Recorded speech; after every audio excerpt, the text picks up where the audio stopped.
conversation. I mean, it was just useless. What conversation? What are you talking The about? one on Tom's channel. Sorry? The one on Tom's channel. Oh, yeah, that was it wasn't a conversation. Yeah.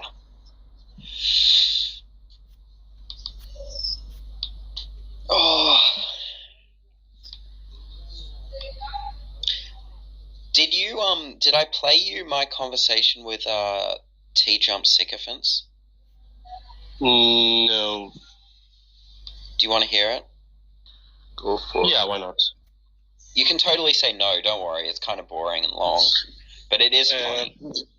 Just try to cut out the boring stuff and play on the interesting. Yeah, I'll skip through the boring stuff, don't worry. Okay, give me a sec. I think I'm gonna put it up. I think I'm gonna put it up on YouTube as well. There's a friend of mine who has a YouTube channel, and he posts dumpster fires, so I'll give it to him. Okay. Yep, that's what morals are. He is going to disagree with that statement. Okay.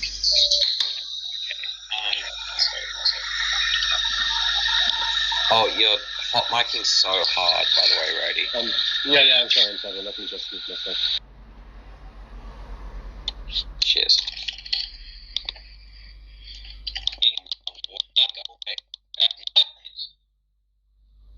Talking about morals, he's talking about splorals. Yeah, exactly, which is why they would have to say that there are objective oughts in the world. There are objective things that people ought to do, regardless of any. Not if they accept T-Jump's definition, because he doesn't have oughts, right? Yeah, which is why I'm saying that there's nothing that an anti-realist is going to disagree with in what T-Jump says. Okay, Lols. Wait, you agree with that? Let me lay it out for you. Let me lay it out for you. Let me lay it. No, I don't, and I'm gonna lay it out for you. Okay, great. Hold on. An anti-realist has to stop being an anti-realist the moment they think morals are real. No. Right? What do you mean by morals? What? What do you mean by morals? That's the question. They're going to disagree that morals exist, but what they mean by morals is something. You said they didn't. Wait, just 1 second. Just 1 second. Look, they're going to disagree that morals exist. They're going to say, sorry, they're not going to disagree. I'm saying they're going to agree that morals don't exist, but what they mean by morals is something different to what T-Jump means, right? And once they understand what T-Jump means by morals, they're going to agree with everything T-Jump says. First of all, wait, do you agree with what I just said? No. Okay, great. We'll explain. The explanation is that if a moral anti-realist accepts T-Jump's definition of morals, now he can't be an anti-realist. Oh, he most definitely can if he's an anti-realist about objective oughts. But he's going to be... No, because... he's just going to be trivially true. It's going to be trivial that he's going to be a realist about morals if all you mean by morals is that shares exist. It's trivially true. Wait, just 1 second. It's trivially... Just 1 second. Well, it's trivially true about everything. Dude, if you tell me 1 second one more time, I swear to God, I'm going to stop. Okay, well, you can stop if you want to. But I'm saying that if all you mean by morals are shares, an anti-realist is going to say, oh yeah, shares exist. But that's just not what I mean by morals. When I say I'm an anti-realist, what I mean by that is I don't accept that there are objective things we ought to do regardless of opinion. That's what an anti-realist is going to agree. I know that you really want to throw the word ought in there, but it matters that you're talking about T-Jump's morality, which doesn't contain the oughts. Exactly. That's why the anti-realist is not going to disagree with anything. No. You can't be an anti-realist and accept his position. All you can say is he's not talking about morals, he's talking about splorals. Yeah, exactly, which is why you're going to say, I'm a moral anti-realist, but splorals are real. Look, okay, so do you believe... Yeah, I think that's the point, though. Do you be agreeing then that it's a semantic disagreement? That's my point. That's what I keep trying to get across to. Okay, but then it's not a substantive disagreement, it's just a verbal disagreement. It was never a substantive disagreement. That's Then why I don't see how you're not just... Just remember what he said there, right? It's a semantic disagreement. Just remember that he said that. conceding to what Lowell's is saying. Because what Lawls is saying is wrong. You can't be an anti-realist and accept Jump's position. Wait, what do you mean by what? Okay, let's just be clear. So, the proposition you're making is you can't be an anti-realist and accept Jump's position. T-Jumps. Yes. Jump's position is that morals are, in fact, involuntary impositions of will. That is his position. Okay, so you can't accept that position and be a moral anti-realist. Okay, so now what we can do, except we can replace T-Jump's position with morals exist, right? So you can't be an anti-realist and accept morals exist, right? Okay, that seems reasonable. That's definitional. And what do you mean by morals here? Morals, in the case of T-Jump, are involuntary impositions of will. Okay, and now what we get to Yes, that's is moral. And now what we get to wait, just moral, wait, but I'm nearly done. Now what we get to, we can replace and accept. Okay, so I've written this in our VC text lounge. So now what we do, so the first thing we wrote was you can't be an anti-realist and accept T-Jump's position, right? T-Jump's position is that morals exist. So I wrote you can't be an anti-realist and accept that morals exist. I asked you what morals meant. You said involuntary impositions of will. So now what we can do is we can replace morals with involuntary positions of will. And what we get is you can't be an anti-realist and accept involuntary positions of will exist. But that's obviously going to be false. Because every anti-realist accepts that involuntary impositions of will exist. So there's nothing that an anti-realist... No. That's a trick of words. But that's all T-Jump is doing. He's defining morals as involuntary impositions of will. Look at what I've written in the text chat. Yes, he has a proprietary definition. Who cares? It's irrelevant. No, but... was getting there. You were not It's getting... it's not just a matter of, okay, moral, okay, let's move along. No. Do you think ask yourself moved along? May I finish, please?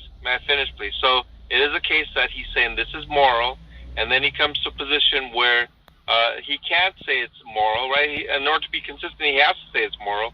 There's a problem. The question is, how do you come to the determination? I was going with epistemology. He kept switching to ontology, and then when I went to the ontology, he went to epistemology.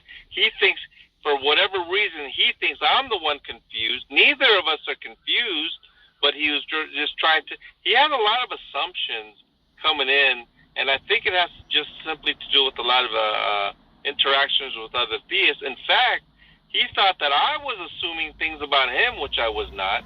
In fact, other people outside the debate thought that I was assuming some sort of a position that he had some sort of Sam Harris type position, which is ridiculous. Why would I even assume that? You could tell right off the bat he did not. And so people are just coming in with these assumptions. I'm the one coming in blind, and I'm the one feeling what his position actually is. And once he commits to a certain thing, that's what I was bearing in. But he did not allow me to bear in because he was being very evasive. Yeah, none of that is in response to what I said, as usual. I said, instead of just throwing situations at him and saying, is this moral, is that moral, which he can actually easily deal with, even though you think he didn't, he actually can easily deal with that because his system is coherent. You should have asked for the argument. What justifies this? He literally has just kind of redefined what morality means, right? That's the problem. Well, I tried to do that, Haiti. No, neither of you did. I did address your statement, Haiti. But he kept saying it's irrelevant. That's why I brought up the theory of rape and how they used the natural What did I just laws say? of physics. Well, I mean... You're not listening to me, are you, either of you? What did I just No, say? I said I am listening to you. I did. I did You're try to claiming I critique didn't his respond, position. Eddie. Of course I responded. to me. With Tom those Rabbit. you're Tom Rabbit wouldn't let sniveling me. that I Listen to them made some talking, moral both questions talking about. at the same time. May I even finish? Why don't you tell Matt to be quiet? You're saying that I was asking about what is and is not moral. This is absolutely essential to establishing how he makes these determinations, right? That comes later. He never got there. I don't ask it right off the bat. And when he commits to this and he commits to that, what is the basis for? And then he contradicts himself. At one point, he says it was moral to survive and not to survive, right? And then later, when he comes to the situation where by eating meat, that humans will not survive, which is morally bad, then he has these philosophical dilemmas that he has to resolve. And so the methodology was moral intuition, Haiti, moral progress, and philosophical dilemmas. This was what I was examining, whether you realize it or not. You were not. You were not. You should have said. Whether you realize it or not. Yeah, you can keep saying that, but you should have said, what do you mean by moral intuition? Can you expand on that? What do you mean moral progress? What does that mean? How do you justify that? In what direction is it going? Is that just, question begging because you think it's going in the right direction? That's the sort of questions you should have asked. The only question, I literally heard you ask 2 questions over and over again. Can you have babies from incest? Is that moral? And is it moral for pre-agrarian man to eat meat? That's and those correct. were your 2 questions. Those were your That's 2 questions. correct. You didn't ask for any. I'm still answered talking. You didn't ask for any justification of his view. What's the argument? That's what you should have done. There was a progression there. There was literally about 4 or 5 questions after that, which he stalled at question 2. And yes, I repeated it in order to get to 3, 4, 5, and 6. And it happens all the time with some certain atheists. Do you believe in God? They stall at question 2, 3, 4. This is a common tactic, and it is evasive, whether people realize it or not. It seems like a waste of time, but it was such the case that he completely, if you watch very carefully, it was nothing to him to answer the question.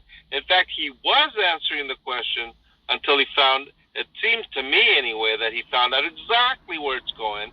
That's problematic for him. And he's the one that fought it tooth and nail and tried to change the subject each and every time. And yes, I probably could have let it go and go on to something else, but I was very persistent because he was extremely evasive. Yeah, you were persistent in asking the wrong questions. Ask yourself, got him to try and justify himself, right? You did not. That's the problem. Well, first and foremost. Well, I don't think he justified himself with John. Because you didn't force him to. That's my entire point. Well, you didn't the reason force him why to. he couldn't. That's the whole point. You didn't even try. I thought he did. I don't think John needs to go that deep to. Oh yeah, exactly. There you go.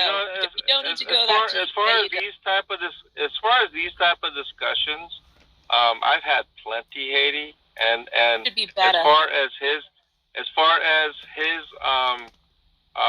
the conversation 100% could have been better in multiple ways. If it was more formal as well, there would have been preparation as well. I don't even, like I said, unfortunately for me, ask yourself, he probably knew his position. I literally had to ask. I was learning on the spot, whereas probably everyone else on there heard many times what he was. And just what I was hearing, I was like, oh my goodness, this is just seriously problematic. And when I try to get into what is clearly problematic in my view, and as a systematic approach to expose that, he was having no part of it whatsoever, none. Yeah, so because you didn't know his position, what you probably should have done was try and understand his position before you attacked it. I did understand his position. For the record, What? I No, you did know his position. I knew his position. That's why I was asking the right questions and why he kept saying they were irrelevant. Why would you say I Throwing don't know his position? You want me to steal Matt's position? Because I was you want me to steal Matt's position, Eddie? I can. You just said you didn't know his position. Would you like me to steal Matt's position? Sure. His position is such that, as far as ontologically, it is better to ground things on things that we do know rather than things we don't know. and we do know the laws of physics and so forth, and therefore that it is a better explanation for morality to be grounded in the things that we know than not. And that's basically in a nutshell what he was trying to say. That? How did he justify that? He never justified that. Exactly. You don't know his justification. When I say position, I don't just mean the claim. I mean the justification. No, he has no justification. That's Okay. Yeah. Well, yeah, he literally has. That might be true, Matt. That might be true, and I might agree with you, but neither of you demonstrated that in the debate because you never asked him for it. I think I did. And you said, what about rape? What about rape? What about incest? I told him. You know why John those questions trigger you, 80. I mean, I'm not triggered. Those questions did absolutely. That's all you're focused on. That's the only questions you asked. You're probably frustrated every time I ask that question. Here we go with the gaslighting. My point is, Haiti, do you listen, know I'm focused. With respect to the justification, I made it clear to T-Jump that he is being the arbiter of what represents a standard of morality. Exactly. And then and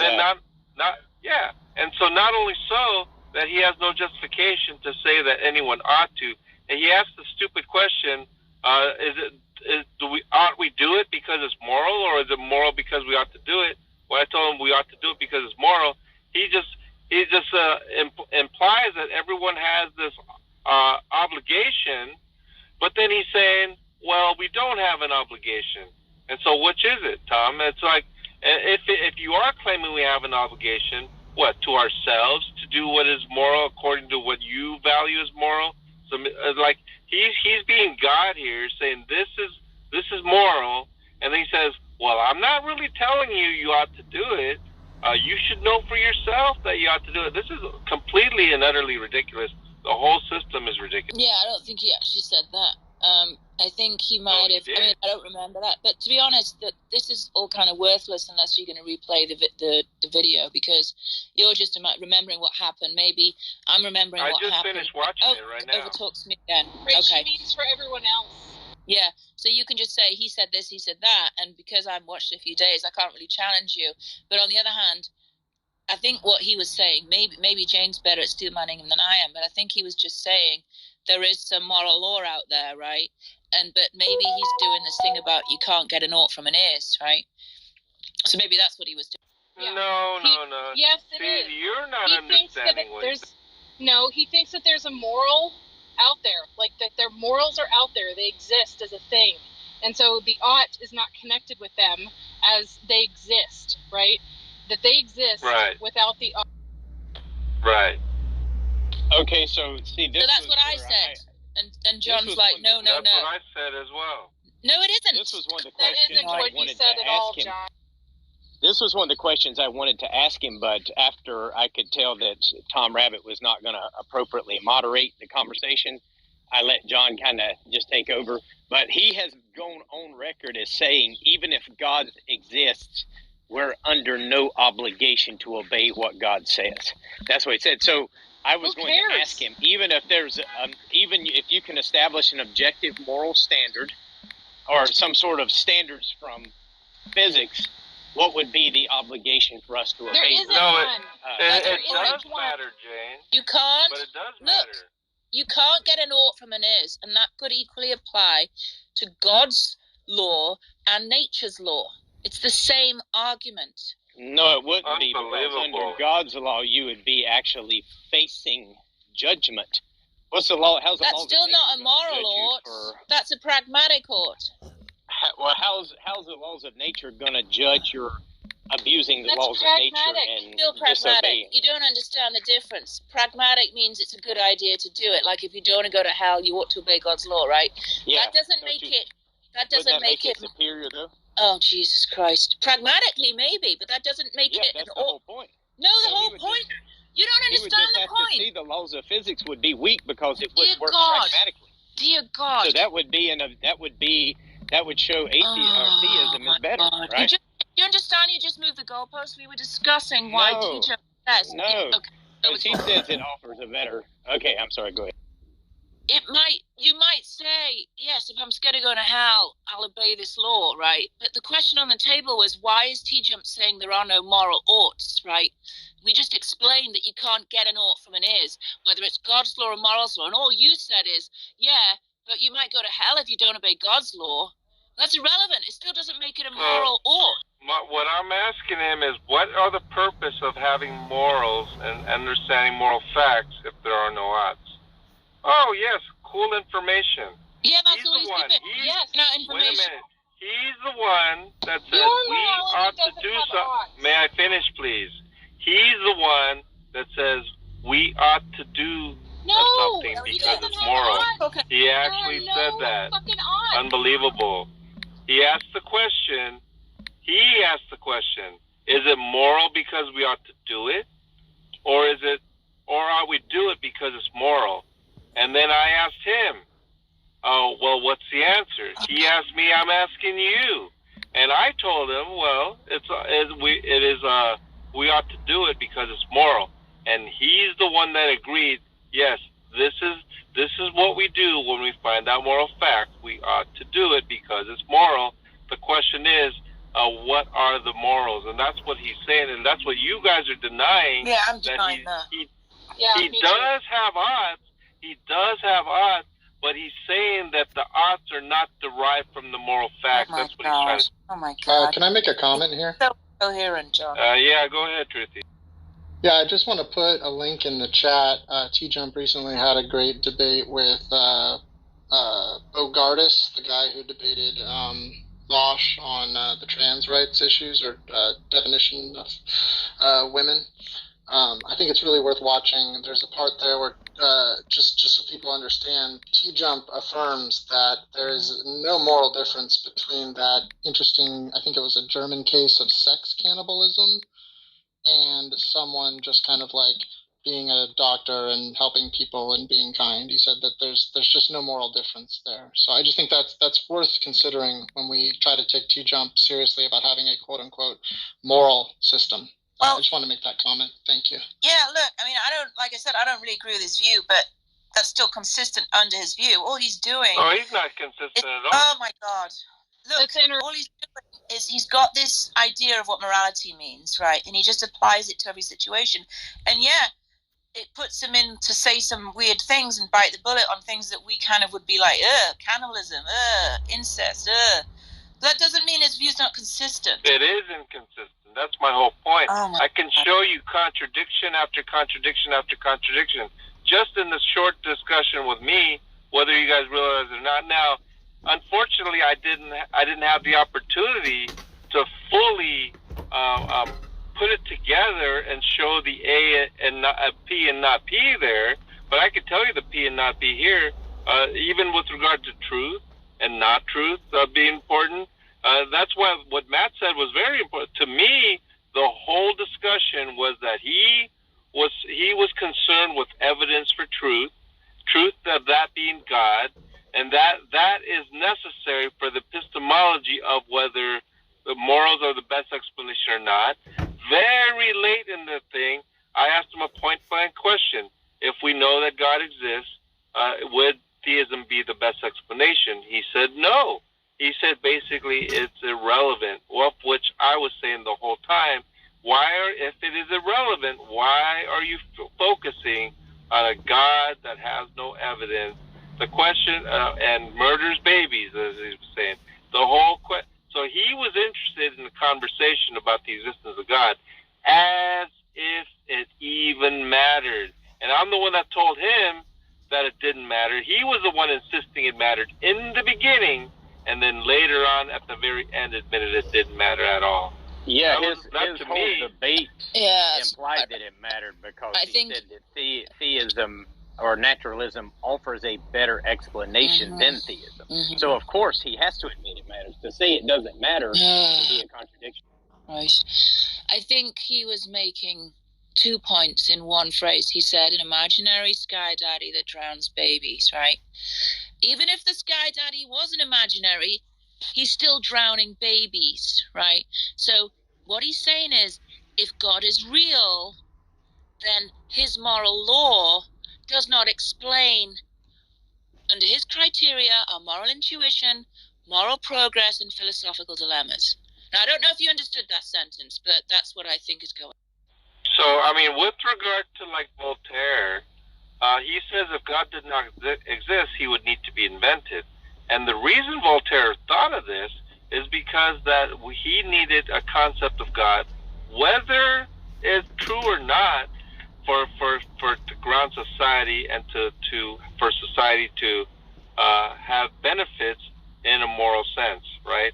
And so that point, I didn't bring it up in the debate, but what Voltaire was trying to say was that irrespective of whether God is true or not, immorality with God is the best method by which to govern society.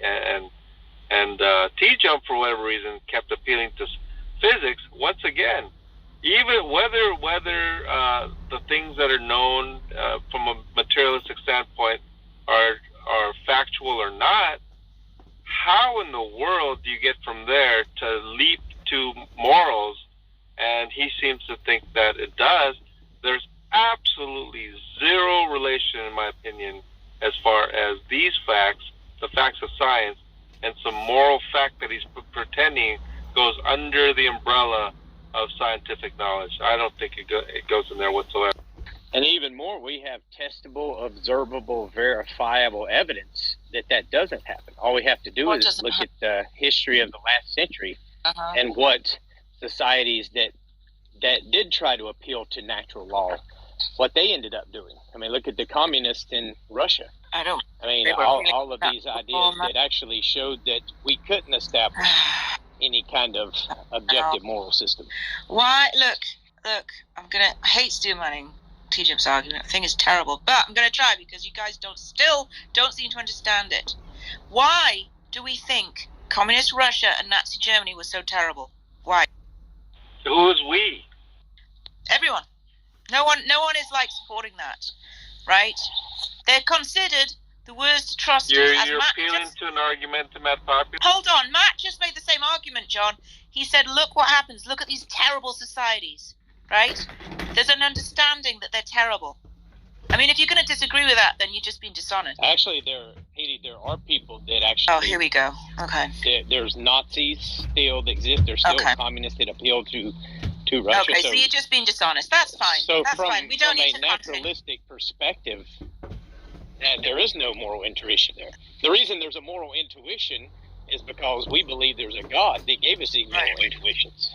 But naturalism wouldn't explain why some people think it's morally wrong and some people think it's morally right. In the naturalistic world, it would be perfectly fine to think someone would think certain people are evil and some people and want to kill them and some people not. So you know what's even interesting, Matt? Okay, so you're not answering the question. That's fine. You know what's interesting, Matt? Also, is I brought up because he kept talking about reality, right, and truth, and from a naturalistic standpoint, there's a book called The Case Against Reality, and by Donald Hoffman, and that particular book, it shows how there's deception in the natural world that we live in, and that deception, being fooled by this, and causes species to replicate their DNA, and it's because of these falsehoods so truth has no bearing on what causes a species to flourish. I'm just going to ask my question again. Oh, sorry, Jonathan, sure. Finish. Okay, here's my question. Go ahead. Neither of you answered it. Why is the Soviet Union and Nazi Germany widely considered to be atrocities? Why? Depends because on they have a moral intuition that goes against their actions. Right, and that is his point. Right? He can look to moral intuition. But why? And I hadn't finished. We can also look to moral progress to say that generally the reason that these societies are considered terrible is because of things like genocide, right, and deprivation of freedom. And we have a sense of that. And as time marches on, we understand that more and more. I don't think people in Genghis Khan's time were saying, tut tut, this is a really terrible society, they're committing all these atrocities, I morally disapprove. No, they just thought, oh, he won, that's how it is. Now that's his argument. He's saying moral progress shows that there is some objective moral law out there. No, I'm finished. Our moral intuition tells us that, hey, drowning babies is wrong, right? So then you compare that to the God of the Bible, and what do you see? You see genocide and you see drowning babies. So why would you ever take that idea as your moral standard when it violates moral progress and it violates your moral intuition? Yeah, I would completely Because there's no disagree. naturalistic Can I answer that, predictions. Matt? I Yeah, would go ahead, completely Manal. disagree with your series of statements, Haiti, because when I'm old enough to remember Leonid Brezhnev, okay? When Leonid Brezhnev was in power, it was not the case that there was some sort of persecution of Christians as there was under Stalin, right? But there still was Marxist-Leninist scientific atheism, Gnosticism, during the reign of Leonid Brezhnev. What was that able to achieve was a very high secular society. I believe it's 73%, right? The point being, Haiti, is that there was propaganda going out that they had what? Less homelessness, less teenage pregnancy, less divorce, less drug use, less criminals in prison.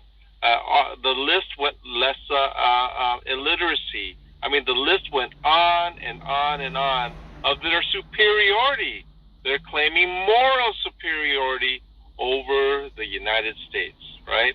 And so when you look at it during the time, the 70s and so forth, there was this view that communism was superior in a moral sense, and the empirics were out there to say that they were better. And so for you to say that there's this view, and to this day, Jack's a Leninist. I mean, Pogan's a communist. When you look at a lot of the socialism and so forth, there is this genuine view that socialism and communism is morally superior, and so you're looking at certain atrocities back 100 years ago. That's not what we're looking at. You would consider those societies to be atrocities, right? Well, let me finish. Understand. There's a great debate between Sam Harris and William Lane Craig on morals. At the end of that, William Lane Craig refers to an article in his closing statement about an author who's talking about people who are, saying that, we can get morals without God and things of that nature. And the author says this, he says, it will always be subjected to the schoolyard bully's retort, says who? And he concludes by saying something to the effect, if that's society we're going to live in, God help us all. And his whole point was that if we're just going to have societies in which we determine ourselves what's good without some sort of objective outside moral standard, then we're screwed. It's over. Well, I understand all that. I guess what I'm trying to say is, how are you adjudicating that standard is correct? Because you may say that people don't say what the standard is, can't say what, that's okay. But you have to, there's not a direct adjudication. You're saying that you don't even hold that thou shalt not kill is consistent. So you're saying that God is changing that relative No, to I the believe context. that. I believe You that. agree. You agreed with that I believe earlier. that's consistent. No, I didn't. I believe it's consistent. You don't think God could not murder? Well, doesn't change. No, You not don't murder, not murder, kill, right? Oh, you're talking. Well, see, murder's the Bible just going to says say there's don't. Time to kill, but in the Bible, when you say "thou shalt not kill," it's actually "thou shalt not murder." It's a different Hebrew word than the one in Ecclesiastes, where it says there's a time to kill and a time to kill. So there is some justified killing. Well, I mean, but murder is not just going to be qualified to the relative of what you think is unjustified, right? Yes. Okay. So what would justified killing? But the justified standard should be consistent, right? Under your view. Yeah, it would be. What is that?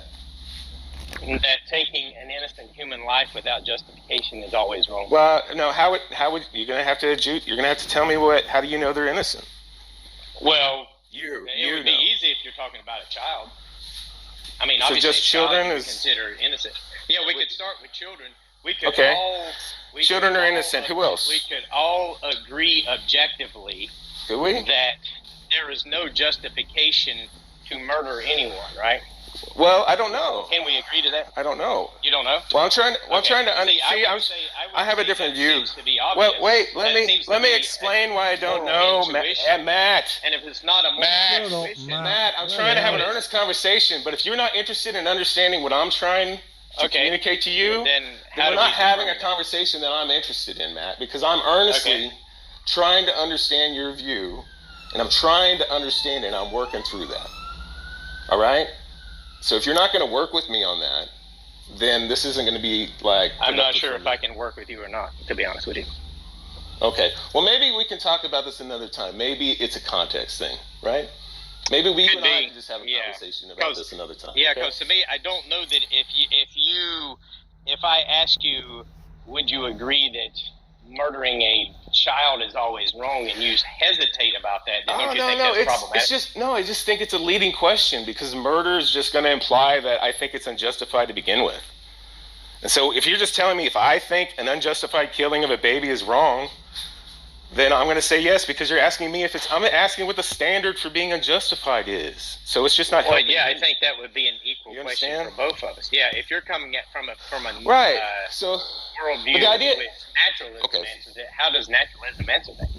No, I understand. I understand your objection. What I'm saying is, how does theism answer it? Because under your view, it's going to be consistent, right? And it's going to be accessible. Your view is that these things are accessible to us to adjudicate these things, right? Yes. Okay, so then when you point to an example where theists, right, had the accessibility, had the example in front of them to walk through, right, and adjudicate the answer upon, and they got the same answer as the naturalists, well, then it doesn't seem to me like that you're providing anything that has any kind of predictive power either. Well, I wouldn't say they got the same answer. Wait. Well, that was the difference. They got the same answer, but you're kind of putting... But you put forward the counterexample that was the wrong thing to do. That there should be some deaths there. Those helping those people actually made the conditions worse, right? Isn't that what the example that you provided? The point of that was you didn't have the predictive power of those actions. Yeah. So the idea under that example is going to be that under theism, you're going to be able to provide where the theists didn't find that conclusion. The Nobel Prize. Yeah, this wasn't a theist thing.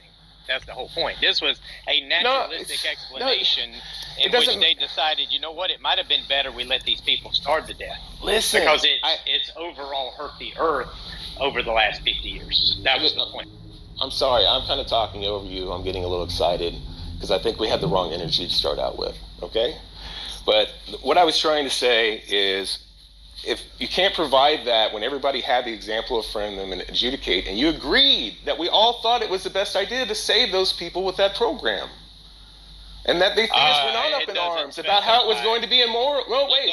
They were not up in arms about how it was immoral. Wait, let me finish. Let me finish, and you can Ninja, I did not agree to that. You're claiming I agreed to something I did not. I never agreed that everyone agreed that was the best thing. He won the Nobel Peace Prize winner because some people thought it was. I don't know. There might have been a lot of people that thought it wasn't. So you're just putting words in my mouth at this point, and that's dishonest. Could you send them down, Matt? Yeah, I invited him to speak back. But, when you're going to say, oh, you agreed to this already. No, the hell I didn't. I didn't agree to that. Yes, you did. I asked you explicitly. No, I didn't. I asked you explicitly if at the time the theists thought it was the wrong thing to do. You asked about it was immorally and wrong. I'm talking about the people who gave them I don't know if they were theists or not. Picture the person. No, I'm just anybody who has access to God's moral standard. Yeah, show me them. They would have said that was a good thing based off of God's. Then the standard didn't help us choose. The standard didn't help us choose it. Well, I don't know how they chose it. It didn't predict it. Didn't predict what? It didn't predict a bad outcome by trying to save those people through a program that didn't have any malicious intent. That doesn't make sense because this was strictly a non-religious type thing. So why? I understand, but this was a world event that was religion did accessible to predict all. something. I'm Yeah, sorry. I mean, I'm sorry. I talked over you. I'm sorry. Yeah, Go it was ahead. people who were in science deciding that this guy deserved the Nobel Peace Prize because he helped save people's lives. Now, the question is, where did they get that in science? Where did they decide from scientific observation and explanation that that was a good thing, and then later on, 50 years later, start saying, well, maybe that wasn't a good thing? Obviously, they both had access to the naturalistic explanation, so why would they change? If you can establish an objective moral standard, why would it change 50 years later? Oh, well, because, okay, so I can answer that question for you. So their perspective changed, right?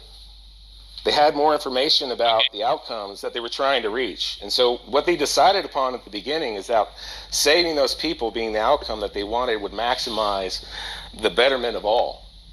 Okay? It's a well-being standard, right? And then later on, they had more information that they didn't have access to before that allowed them to look back, reflect on that, and decide whether or not it provided the outcome that they were looking for.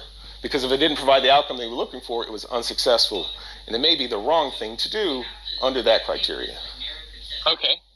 That's actually a pretty good answer. I don't disagree with it. So would you say Wait. Okay, go ahead. Well, would you say that if someone like Tom Jump, who's making this argument, this least imposition of will, and that we can establish objective morals based on the laws of nature and what we observe, would you agree that, let's say 50 years from now, what we've established to be right, the right thing to do now, could be completely different, such as this example I gave within 50 years, because we have more knowledge that we didn't have to begin with? It could be an objective example. Like, yeah, could it change? That's kind of I think that's a bit of yeah. He's trying to say we can establish objective moral standards based on all of these observations, the rules of nature and things of that nature, So in 50 years from now, if we have more knowledge, couldn't it be quite possible that our standards have changed vastly and look very different than what they do now because we've simply acquired more knowledge about how nature works? Yeah, so I can help you, I think, with this. Are you familiar with like guiding open-ended questions?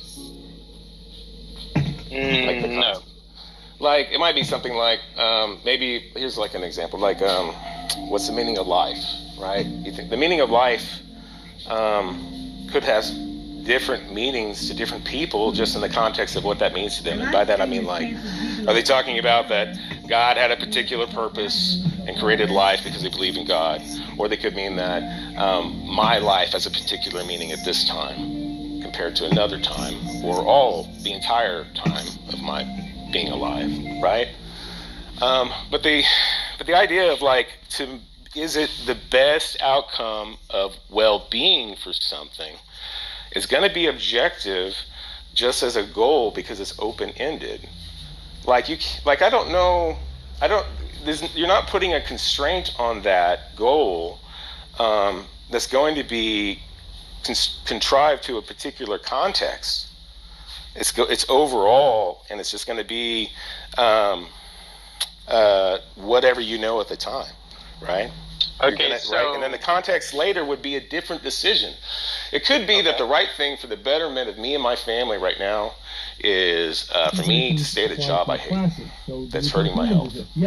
But it's better overall, I think, right now, for my family, for me to stay at this job. Later on, it could be that too much health was lost, right? Hurt myself. I lost years of my life. I don't know what it means to apprehend something that doesn't exist. Yeah, but in this case, Matt, I think that we're granting that they exist. That's fine, and we're trying to understand how it follows from them existing to us, having awareness of them or being able to reason with them, or however you want to articulate it, albedo. I'm willing to grant that. So then the question becomes, I could say, okay, when it comes to logic, it does seem like it is inherently obvious, and to say the opposite would entail a contradiction, right? But albedo, you said you're not, you don't think that morals land there, but maybe just work through it for a moment, right? So if do not murder, right, was do not unjustly kill was apprehended in the same way, you wouldn't say that it's not possible for people to murder. Like, they could understand it and still do it. But could people deny, right? Could some people hold that no, murder is, like in my apprehension of the Platonic form is a different one, that murder is permissible. Would that be a possibility? I mean, all that's going to be said there is like there's some disagreement about what they are. I mean, that's going to be no different than some theists who worship some evil god and some theists that worship some good god. I understand. So I'm just trying to understand now. But if I come to you and I say, look, I agree with you on Platonism, there's Platonic forms which are the laws of logic. But I tell you the law of identity doesn't hold. I have a different law of identity. Would you just say, sure, that's fine, we disagree? Or can we show that my position holds a contradiction or a problem? Well, I don't know if you could show there's a contradiction in that, but I mean, all I would say from my perspective is that they're not apprehending it correctly. There's something like wrong with them. And then how would you objectively establish your position versus someone else's position? I mean, there's going to be multiple kinds of criteria that someone might give that like makes a position more reasonable. It could be like theoretical virtues. What do you mean theoretical virtues? Like, just work it through with me. I'm a Platonist. You hold that morality. I hold that murder is wrong. You hold that it's right. How do we objectively establish anything here? It's okay if we can't. I'm just curious because it seems like there should be something objective, and maybe it's the case that we can't reach it. That's possible, and I agree with you. On theism, of course, maybe a Christian and a Muslim will have a conversation about what God communicated. I think that's while addressing a similar type of problem, it's not addressing how that problem is approached, right? So, because I could say, for example, a theist could then articulate, hey, this is the actual word of God and this is not. So there's things to evaluate there. So I'm just wondering if, because both theists would agree that God communicates, but we're going to disagree on the particular evidence and why that's evidence, so on and so forth. I see what you're asking. Well, from my perspective, I think like what I'm trying to do is find like good accounts for things that I experience. And if I'm trying to provide an account for like why people are motivated to do something, and I see some people are psychopaths, some people are not, some people think some things are moral, some people don't, and what do I think like better accounts for all of this different kind of like data points?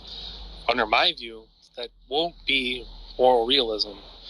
I hold like a type of statistics of like sitting in a Prius and making a phone call is. I mean, that seems to like. I mean, I don't know, John. I think for me personally, the logistics of making that happen is like pretty easy to like. I would think that you'd be able to kind of carry that out, make that happen in an hour and a half, right? I think you've got the logistics down. You've got somewhere to sit. You've got a communication device, and you seem to have pretty good network coverage. So I think the logistics are all set. Yeah, John. I mean, here we are again. You're saying like, oh, I don't know if I'm going to call in because this reason and this reason. And then, like, when we start going through the reasons, like, they're all, like, completely able to be overcome quite easily. And then, like, we're just back to... I don't think Dylan Huntty's going to go for it. Oh, you mean you hope? Right, so what he's trying to do, YouTube, right, to the 100 people that are experiencing your cowardice, John Lee, what John Lee is trying to do is set up circumstances in which Dillahunty will reject the call so he can have an excuse to not call, right? He's trying to sabotage his own call into the show because he doesn't want to call into the show in the first place. Fucking weak, John. Hashtag fucking weak. Well, one way to find out if they say yes or no. Oh, so you're going to say, oh, I'm going to call you on your bullshit again. Are you going to call up, talk to Paul the call screener, say what you want, and then, like, get on the show, and then you're going to be on the show if they say yes, John? Or is that another maybe? Is that another maybe? Because you just set up the conditions like, oh, if this condition is met, then I'm going to be on the show. And then, like, now I'm asking you, okay, just to be clear, if that condition's met, are you going to be calling in, John? Or is that another maybe? Maybe I'll see if I try to set it. Yeah, that's what I thought, you fucking coward.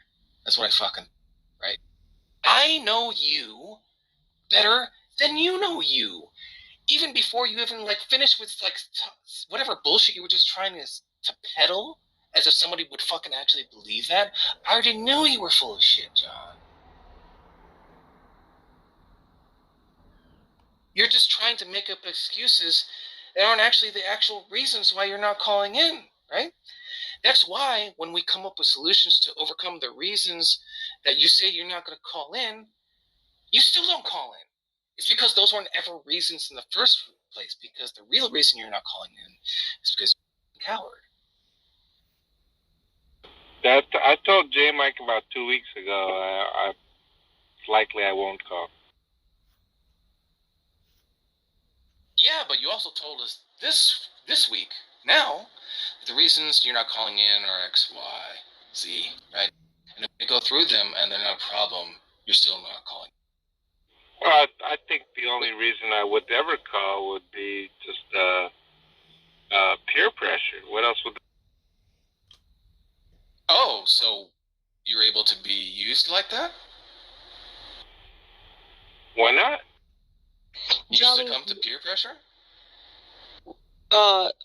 don't do it because of peer pressure. Will you just do it? Will you just do it for me? Say whatever you need to get past the call screener, and then just call in and argue about why won't he come debate me for $500? He doesn't even have to leave his house. I want an hour of his time for $500. I'll give it to him directly or the ACA. Like, what's his? Just sit there and argue with him about that. It'll be hilarious. Please. Can I call him a coward? Fuck yeah! Tell him I think he's a coward too. Oh my god, this is rich. This is fucking rich now. Wow, is this real? John Lee, you're now, hold on a second.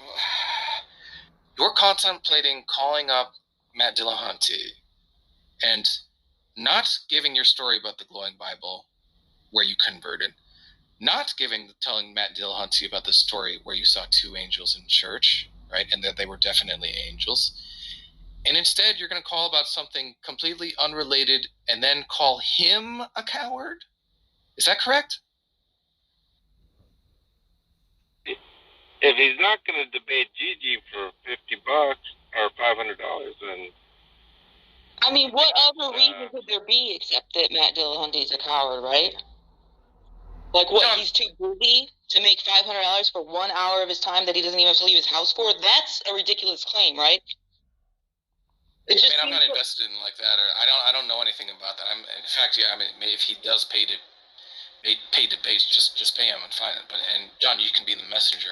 But John, remember that the whole reason, right, that I ever proposed this to you in the first place is because you said that you've always wanted to call into the atheist experience. You're not afraid of Matt Dillahunty, and when you said you're full of shit about arguments, you said, "Oh, you think I didn't have arguments ready to go? I've got tons of arguments ready to go. Just a lot of posturing, peacocking, and bullshit, right?" And I'm calling you out on your bullshit. Well, I already talked to him already. Right, exactly. Yeah. Fucking, what a joke, man. What a joke. Okay. So, are you still thinking about it, John? Are you still thinking about it now? Oh, you're the one thinking about it. I didn't even think about it till you reminded me. It sounds like but talking himself out of it now. Yeah, exactly. In this call, you said you were thinking about it multiple times. Keep in mind, John, this is recorded. There's 100 people listening to this, right? You said that. You tried to pretend like you were actually thinking about calling in again. Like it was something that you were going to actually maybe do. Yeah. We all know that you've already made up your mind that you're not going to do it, just like I said, right? Well, my bucket list is taken care of, if that's what you're concerned. Right. Yeah, that's right. So, once again, my prediction has come true, right? John, I know you better than you know you. I knew you were full of shit all along. I'm struggling to find an incentive other than to make you happy, Tom, and I don't know if I'm that motivated to make you happy right now. Proving him wrong. You think that'll make him happy?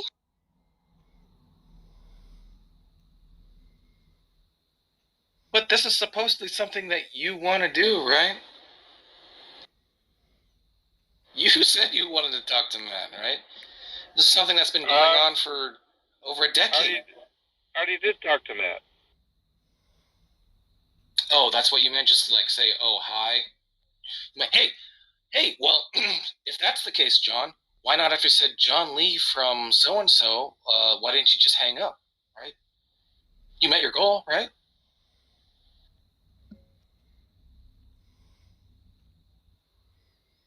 You're full of shit again, John.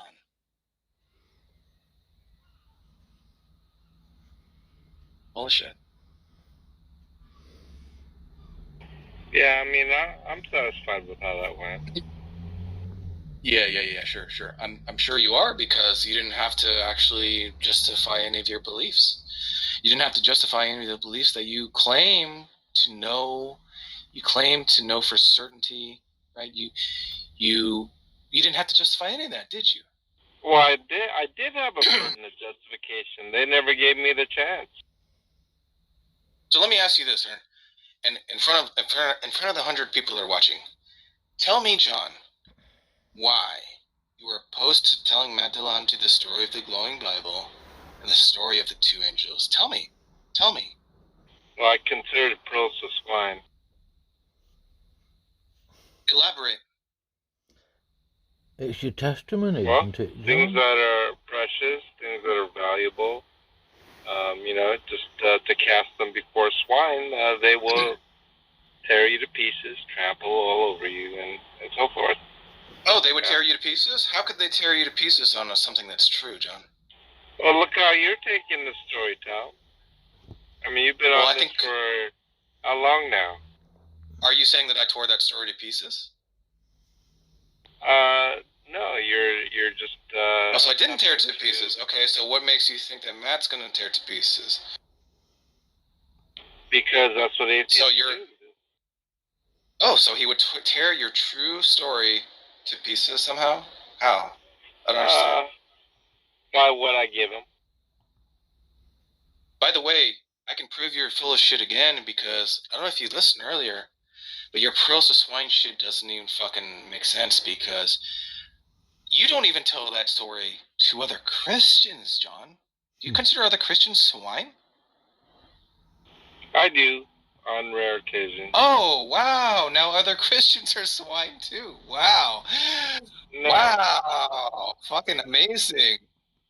Clap. They don't react like I love that. They don't react like atheists do. Well, they wouldn't do, would they? So that's why you also don't give that story to them? No, I do, sometimes, but not often. Sometimes, right? But you don't other times. So it doesn't have anything to do with swine, right? Well, it does. Of course it does.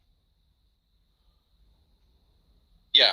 Are you telling me that you're not going to tell the story because you're not embarrassed of it, and you think it's hard to, you think it's very, very difficult to defend?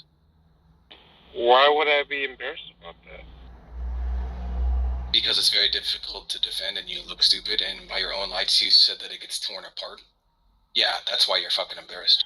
I just don't think of it as beneficial necessarily, that's all.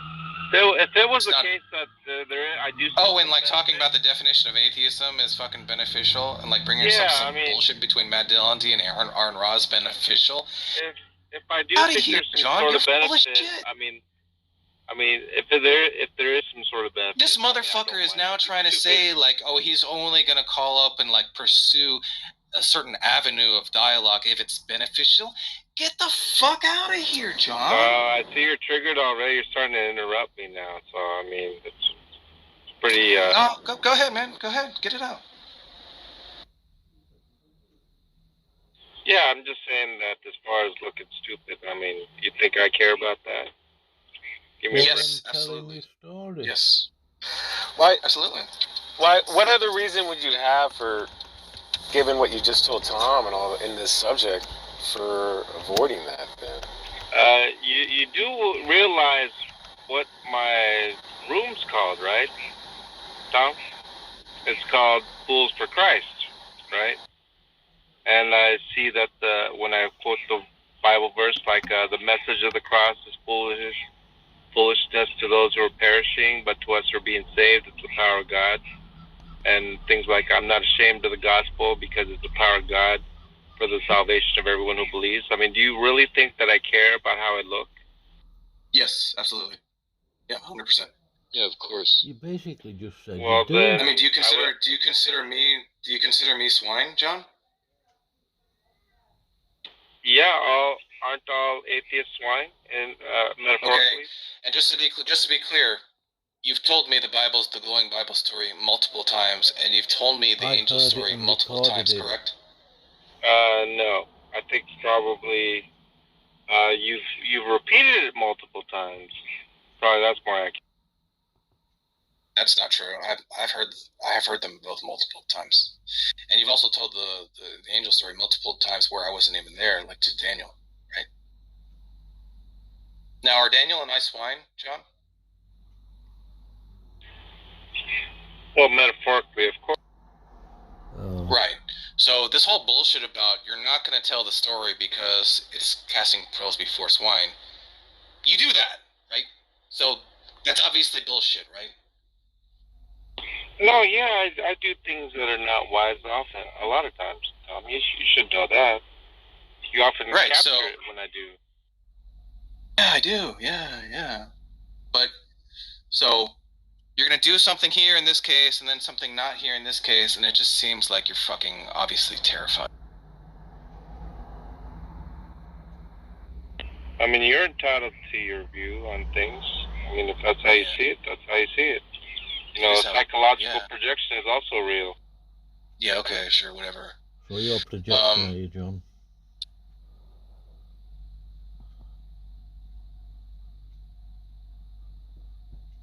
Nobody's buying it, John. We know that you're embarrassed to tell your own story. Well, I'm not. I mean, I'm not trying to sell it. Yeah, you are. You're the one trying to sell it, Tom. I'm the one not. There's nothing to sell, dude. It's the product sells itself, John. It's obvious for everyone to see. Then you don't need to pimp it. Oh, no. I don't need to, but I want to just, want to hammer it home. I'm sure everybody can see it, but I just want to, lay it bare for an extended period of time. I don't want to just, show and tell and then put it back in the drawer. I want it to stay out. I love all the hashtag weak in the YouTube chat. I love it. Yeah. Right, yeah, high in the saddle, right? They're just parroting you. You might as well start a hashtag shut up John Lee, and your sycophants will parrot that too. Yeah. Well, I mean, shut up John Lee is another good one. I love that one. Yeah, you started it, and your little minions will just march in order. You don't have to say it. Yeah, because it's not because they agree with anything, right? You're like your the psyche can't. Your psyche can't handle it all. That other people might actually come to the same conclusion. Right? Other people might actually be convinced of the same thing. It's got to be somehow artificially created, right, John Lee? Because your psyche can't handle it otherwise. Right? Oh yeah, people are just gonna automatically en masse come up with hashtag weak. Sure. And coincidentally, well, they agree with it. That's the whole point, right? They agree with it. Last week it was a hashtag shut up John Lee or something, and that was great. That was, and it just so happened to be mentioned by you first, right? But you're trying to say, look, but your whole what you're trying to say is that they don't have any kind of actual mind. Actually, they don't actually have any kind of mind, and they're merely saying that because I said it or something like that, not because they also agree that you're weak. The whole point is that they actually agree that you're weak, John. You don't think that they actually agree that you're weak? You're looking at a person. Hold on a second. Let me tell me and the people. Tell me and the people. But there are a lot of people that are on the Christian side that are saying the same stuff that hate your channel, Tom. So, I mean, from my experience, there's people that's how come I know so many Dillahuntyisms, is because they watch the atheist experience, and they start saying, I'd rather believe true things than false things, or, a God that does not manifest in reality is indistinguishable from a God that does not exist. Now, here's the funny part, is I've never watched a video with Matt Dillahunty saying any of these things, but because they parrot it so often that I put two and two together, I say, oh, okay, this is what Matt Dillahunty said, because they parrot mindlessly what someone is saying. And I gotta hand it to you, Tom. I mean, you have that sort of charisma that people are parroting what you say. That's a compliment. What? I lost track of that. I don't know where it was going either. I mean, you have the qualities that cult of personality would endeavor to aspire to. Yeah. Look, you ever think that maybe other people just agree that you're fucking weak here? You ever think of that, John? No, they can't actually agree with that. Like, in actuality, they just have to be like going along with like the current or something like that. No one here believes that you're fucking weak. I think when you began your opening, you mentioned the word weak. Oh, I don't know, only 30 times, 40 times. You think people aren't, Goebbels, said if you repeat the lie often enough, people are gonna believe it. So that's propaganda. You think it's a lie that you're weak in this situation? No, what I'm saying is that you personally. You're not saying that. No. What I am saying is that in the last half hour or so, you personally have mentioned weak about 40 times, and you wonder why people aren't typing #weak, Tom? Seriously? Because they agree with it. That's why. Are you saying you're not weak? No, what I am saying is that Tom mentions it that many times, works up to sycophants, and they're going to start repeating, parroting what he's saying in a mindless way.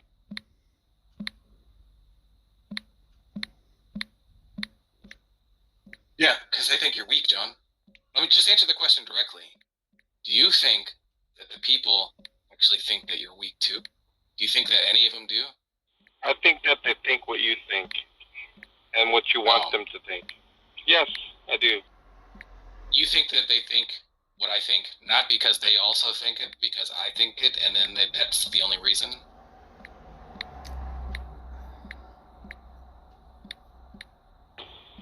I think that you put a narrative out there, and then you worked it, and you just kind of like, how like someone applauds, and all of a sudden everyone in the audience also applauds because one person initiates it, something like that.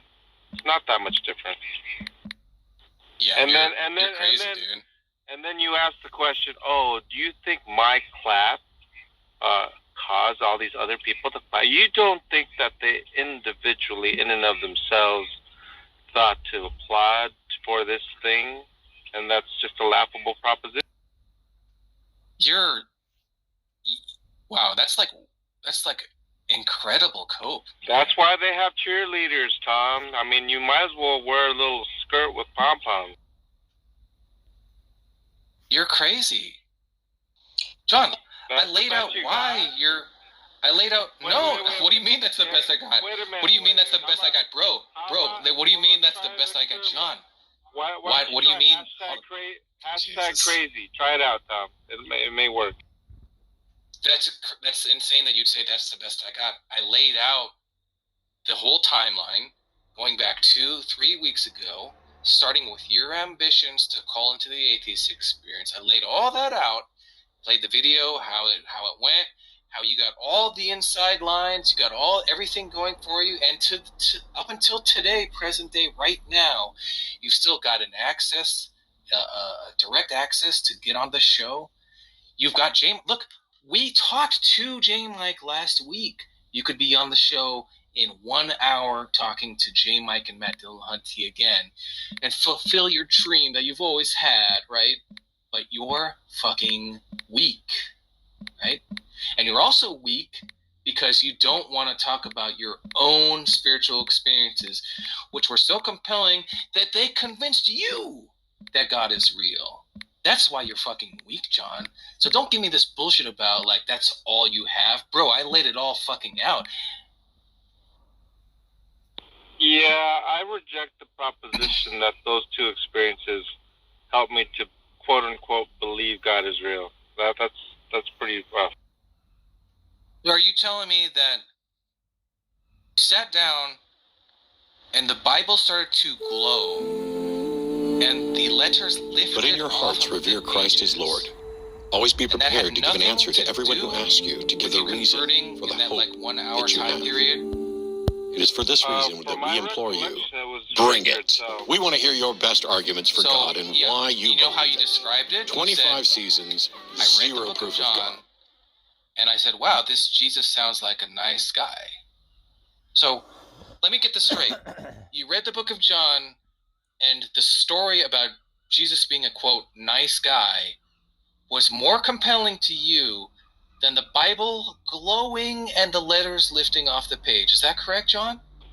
Well, I mean, I read further on and came to a much different conclusion, right? That's how it began. So, yeah. Right? Yeah. Did you read a bunch of, like, begets and so-and-so begets that, and then that was really what made you a believer, not the glowing fucking Bible with the letters lifting off the fucking pages, John? And I also explained to you, even after that experience, I had questioned the experience in a sense of I genuinely thought that possibly like maybe some LSD I had in the past embedded itself into my fat cells and it burned off at that moment. Or, I mean, I thought all sorts of things subsequent to that. So why would that skepticism or uncertainty lead to faith? Your story doesn't work. John, can I ask you a question on that? Did you find that experience, like, why do you think God, do you think it was from God? Or do you think it wasn't from God, it was just coincidental?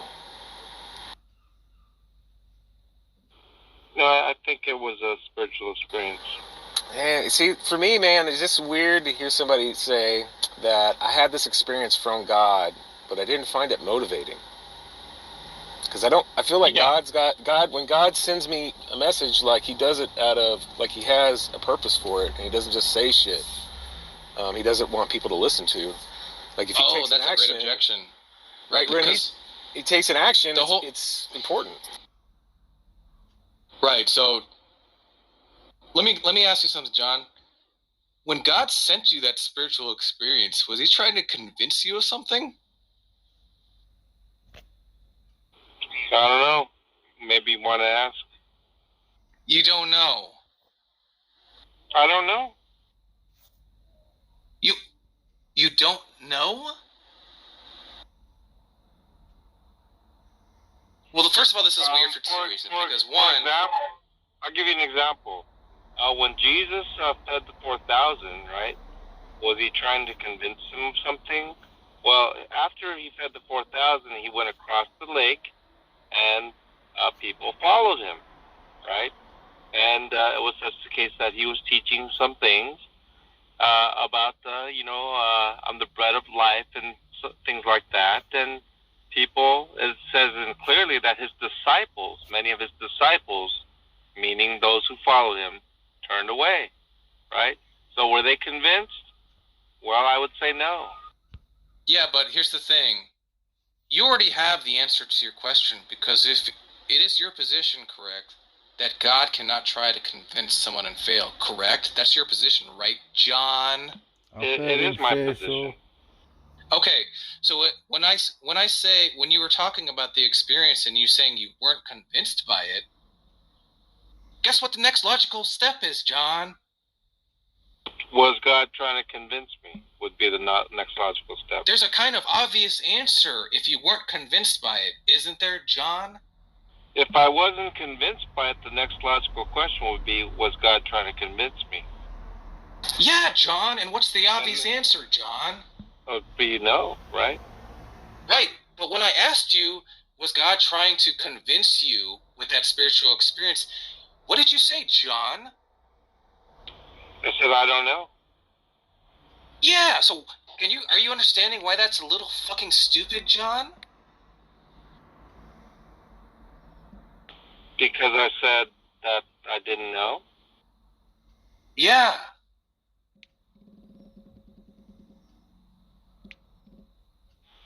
And if he was trying to convince me, Tom? Then that doesn't make any sense because God wouldn't be real, according to you. No, then the conclusion would be that he succeeded in doing so, would it not? No. What do you because mean, you already no? said that it wasn't convincing. Wait a minute. You told me it wasn't convincing, John. Wait a minute. If God was trying to convince me, right, and I was convinced by that experience, then it would be the case that he did not fail to convince me, right? Correct, correct, John. Right. But you already said that you weren't convinced by it, dumbass. Are you sure I didn't say that I didn't know? Oh my god, dude. You don't know if you were convinced by something is different? By the way, I think you probably said both, but I mean you're just reaching right now. How could you be convinced of something and then not know that you were convinced, John? Well, I do know that I was convinced. Now, whether I was convinced by one circumstance or another, as I recall it, it was the scripture that convinced me. That's what I recall. That's what I have my... Yeah, so if you don't know, then it could have been the case that you were convinced by it, right? Convinced by the scripture, right? You could have been convinced by the scripture or the spiritual experience if you don't know. Correct, John? So as I recall, I was convinced by scripture, as I recall. Now, if you want... But you don't know, right, John? But you don't know, right, John? And by your own lights, it's possible that the glowing Bible convinced you, right? Well, as I think about it, once again, I think it was the Bible that convinced me, Tom. Oh, yeah. With the glowing Bible? Well, as I recall, it didn't remain glowing as I was reading it. Oh my God.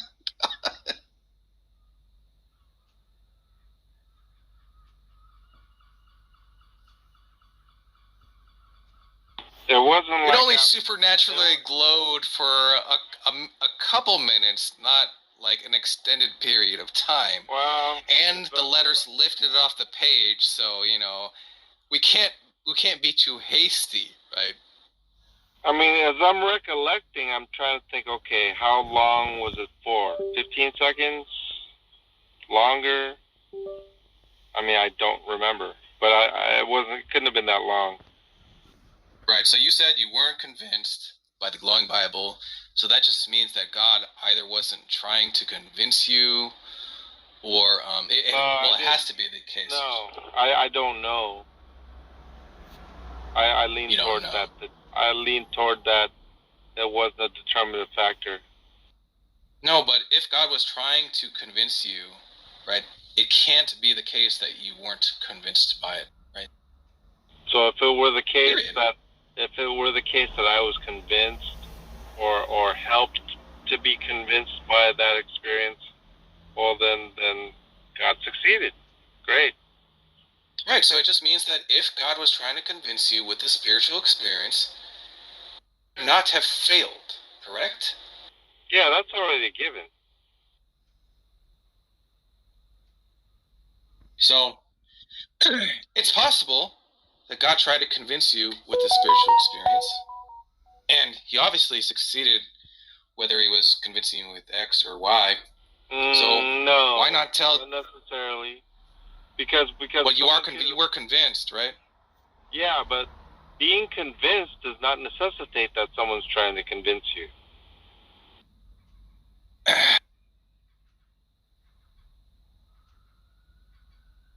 Wouldn't it imply that God decreed it, though?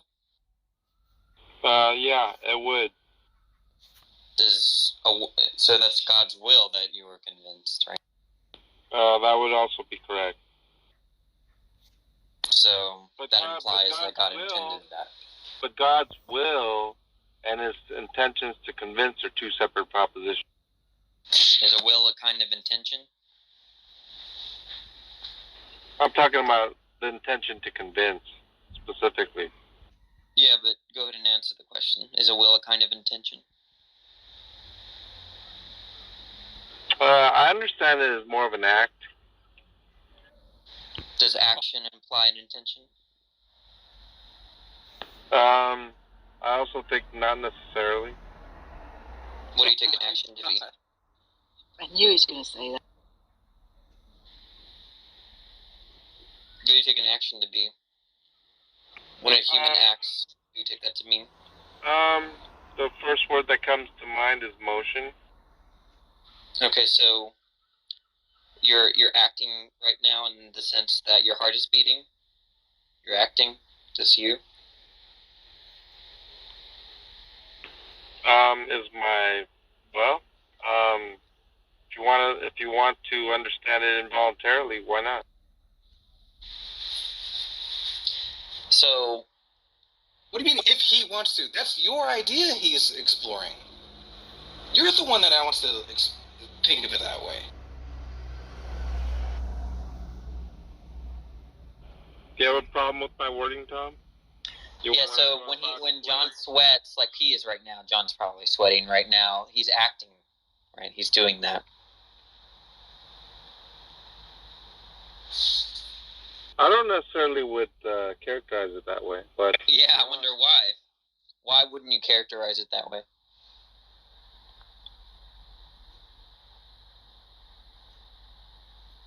It kind of seems like action's intentional, isn't it? Well, I mean, one could though. Wouldn't what? One could characterize. Look at how timid and weak and meek and mild he becomes when you just turn the YouTube stream on. It's crazy. God, people on YouTube, John is not like this. Don't feel sorry for him, right? Like, he is not some meek and mild Christian, right? He says horrible things, right? And is proud of saying horrible. I could play you things right now, but I can't because they're too much for even YouTube, right? They're so crazy that the video would just get nuked or something like that, right? Well, I mean, your crowd recognizes that Danny's trying to bully me. I mean, it's obvious. Oh, what? Victim card now. Playing the victim. It's pretty weak. Yeah. I don't know. It just seems kind of weird. I don't think any other Christian I know says that if God wills something, then that it's unintentional. It could be unintentional. No, I didn't say unintentional. Just because it does not have intention does not necessarily mean unintentionally. Okay, let's do it again. Is will a type of intention? Yeah, I mean, I don't really see that necessarily as far as being part of will. So that means that you could. Like an action. Yeah, so that means that if God wills, under your view, it could be unintentional if it's not necessary, right? That it's an intentional notion. So I didn't mischaracterize you. Well, I mean, He could will something that he didn't have, like, some sort of attitude toward, like, he wants it to, like, come to be. Or intended it. Well, I mean, like, as far as intention, it's possible. I could see the possibility that when you say unintentional, well, I see that unlikely. And then so the third thought is that is it a true dichotomy in a sense that those are the only options? And I would say maybe not. Maybe that's not the. Okay, it's either Maybe it doesn't even apply. Maybe it doesn't even apply. It's either that God's will is intentional or not intentional. What's your position if you do know? It may not even involve intentions. Yeah, so I already know that it may be intentional or it may not be intentional. Okay? Which means that if you don't take that position that's one or the other, if it could be either, that means that it's possible when God decrees or willingly decrees an event, it could be unintentional or not intentional. No. When I think of the word like not involving intentions, I don't necessarily think it would be understood as unintentional. It's either intentional or not intentional, right? And you're saying that it's not necessarily intentional, right? I'm going to say it again. Not involving intentions is not necessarily synonymous with unintentional. I think that I don't think that it's understood as like without intentions necessarily. I'm not understanding. Maybe it'd just be easier to just say this, Danny. It's the prefix. Give us an example. Give us an example of God willing something but not intending it.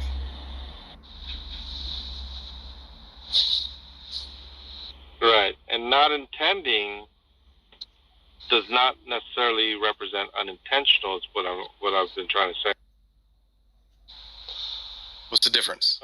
Unintentional is sort of like incidental, accidental, things like that, and the actions of God. So is a part of God's will accidental?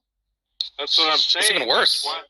No, that's exactly what I'm saying. And so those are synonymous with unintentional, but not involving intentions do not necessarily apply there. That's what I'm trying to say, that not involving intentions and unintentional are not synonymous. That's what I've been trying to say. Look, you're not understanding the question. The question is, conceptually speaking, does a will imply an intention? Okay, which means that I don't know what your the original question. Okay, so it's either that the concept entails an intention or it doesn't entail an intention. Yeah, and if it doesn't entail an intention, it's not necessarily unintentional is my whole point. Okay, so then your belief is that it could be that the term will either could intentions. It either does or doesn't. Yeah. Right? And well, that it may not involve intentions. No. It doesn't.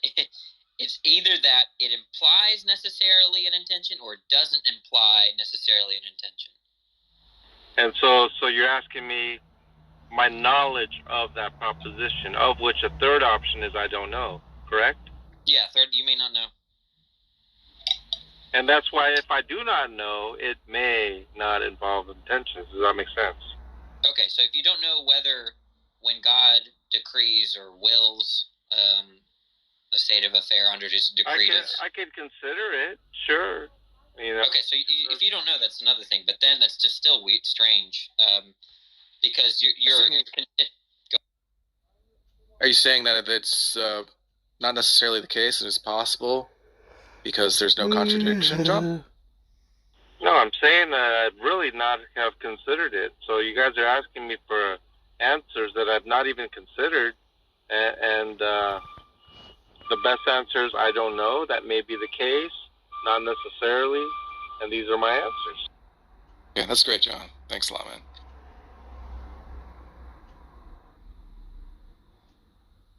I mean, I do John, have T-minus attitude. T-minus 45 minutes until the atheist experience, John. I just received a message from one J. Mike. You'll be co-hosting today in 45 minutes with Matt Dillahunty. Says, yeah, tell him to call in. I'll get him on. That's what he says. Hey, John Lee, if you call in, you mention me at all, and J. Mike tries to open his mouth about it, say, well, J. Mike, you said you actually agreed with Godless Girl over Matt Dillahunty on the issue she called about last week. Oh, he said that. I remember that conversation. He was very mad at you, wasn't he?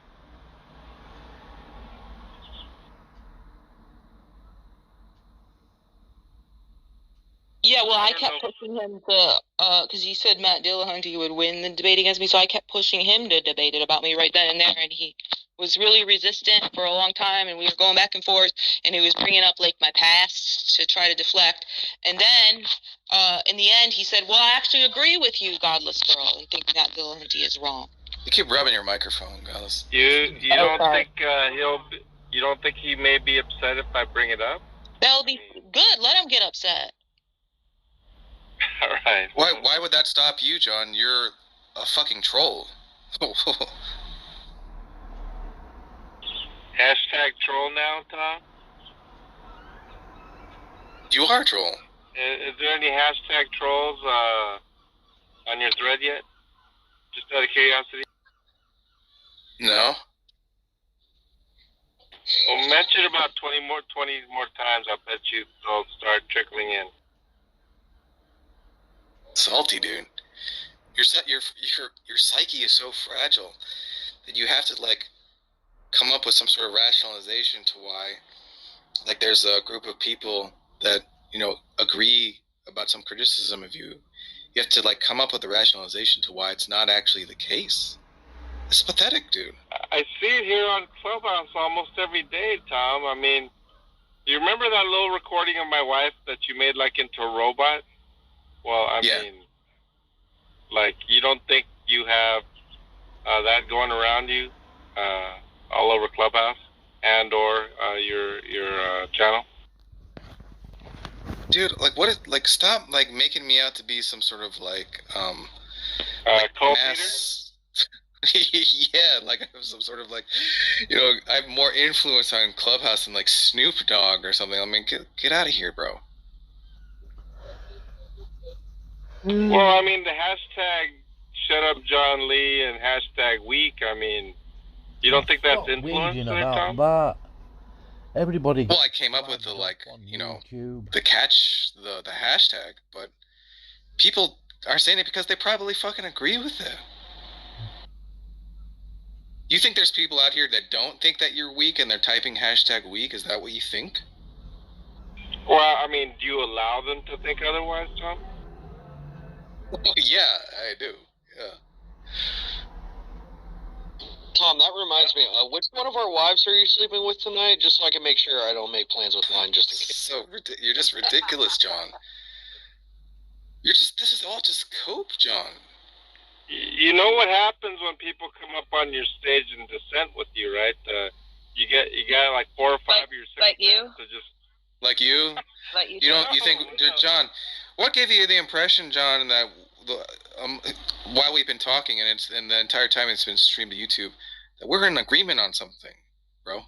We're almost exclusively disagreeing. You know, I don't bring like a posse to try to put some idea forward. Matt, Adams, Johnny. No, I was thinking more like Silver Star. James. That's a whole different story. What?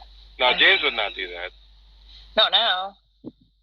No, James would not bring a friend along to back him up. No. I was listing people in your posse. Oh my God. James is in my posse. Well, I mean, used to be. I would hope he still is. I mean, if you want to say that.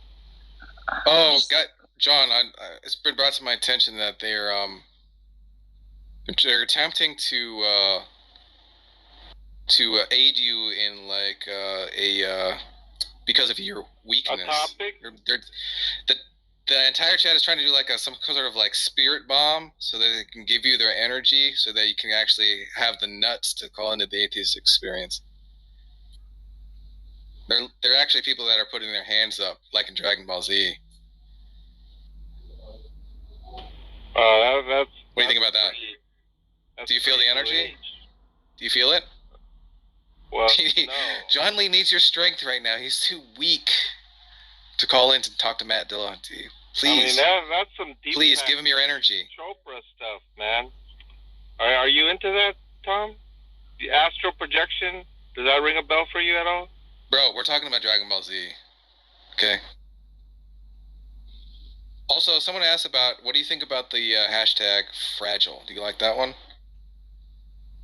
I like hashtag troll. I mean, I'm surprised you're not pushing that one. That's too big. That's too basic. There's a lot of hands over here. We're gonna get. Do you feel any different, John? Do you feel like you have the power to actually call in? I do not. An internet call-in show? No? Yeah. So what should I tell J Mike? That you're just like straight up coward? What should I get back to him, or what? I mean, what should I say? John Lee's coward? Well, I mean, what if you told J Mike John Lee wants to talk about, continue the discussion about believing atheists don't exist? Yeah, he said fine. He said fine. Are you serious? Of course. He said fine for that. Yeah.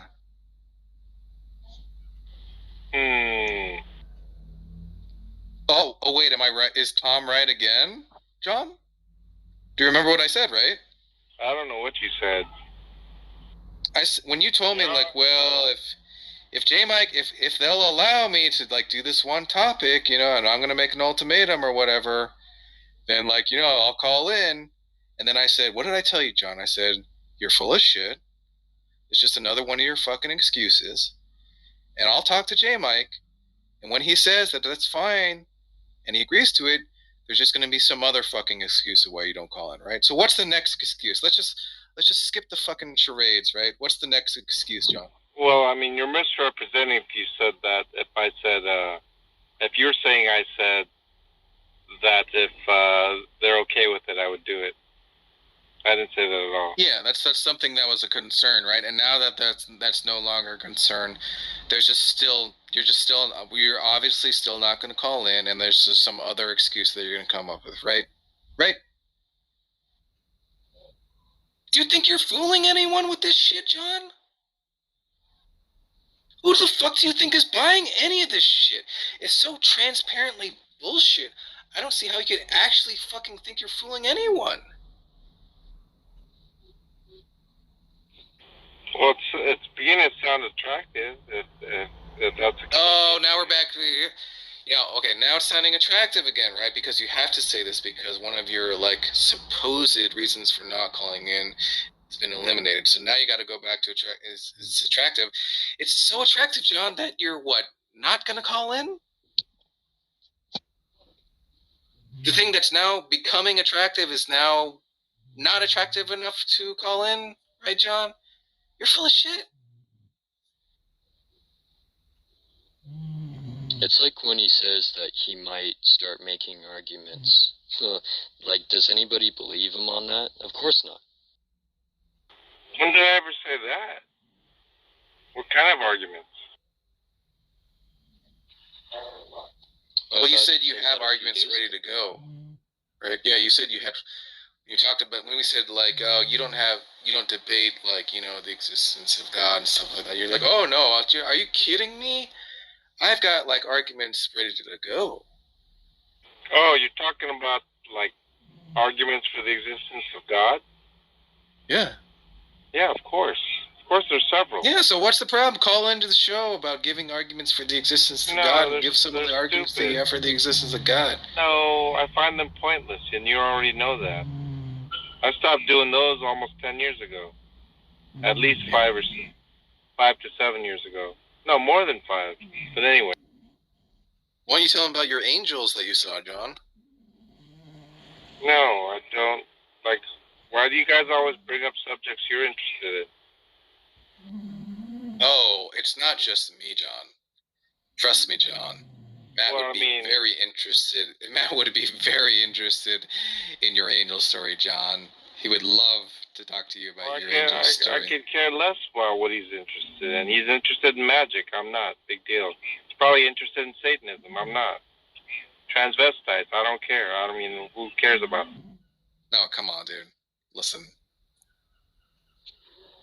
You think Matt was interested in talking about the definition of atheism with you? Why do you keep mentioning the definition of atheism? I hate to talk about that discussion. No, you already know don't, that. John. Of course I do.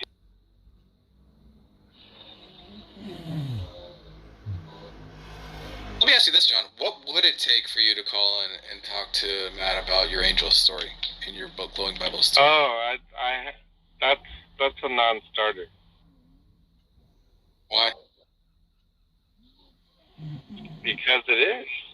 I mean, you're the one mentioned it, maybe 50 times today? That's your interest, not mine. Yeah, but why? I don't need to give you a reason. You think anyone's buying that bullshit either? Well, you think I'm interested in it? No, I think you want to avoid it like the plague because it's a mortifying story. Go.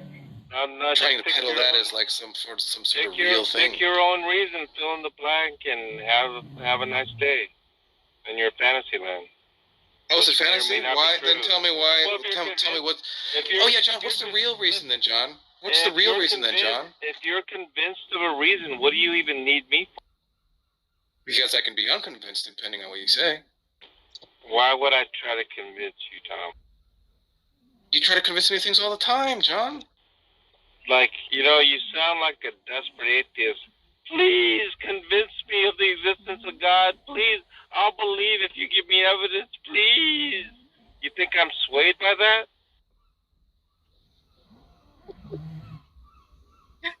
Well, no, but that's not because of anything like the Bible. You're just like, you just don't want to fail. I know you're not swayed by that, bro. Because you're fucking embarrassed of your own arguments. You tried them for 10 years. They failed miserably, right? You abandoned it because it is a metric of failure. Your psyche can't handle the failure. And you don't call into Matt Dillahunty because you might fail.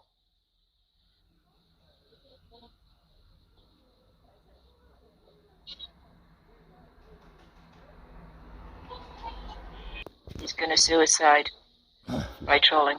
That's my Facebook memes. Okay, Matt Adams, what's your predictions for John's call? What are your Not that it's predictions? worth anything. Tell us. By the way, Matt Adams is a veteran caller to the Atheist Experience. He's a troll, and he's gotten hung up on by Matt Dillahunty many times, right, John? Matt, at least One two. time they had a 15-minute conversation, and he didn't get hung up on over that. Champion.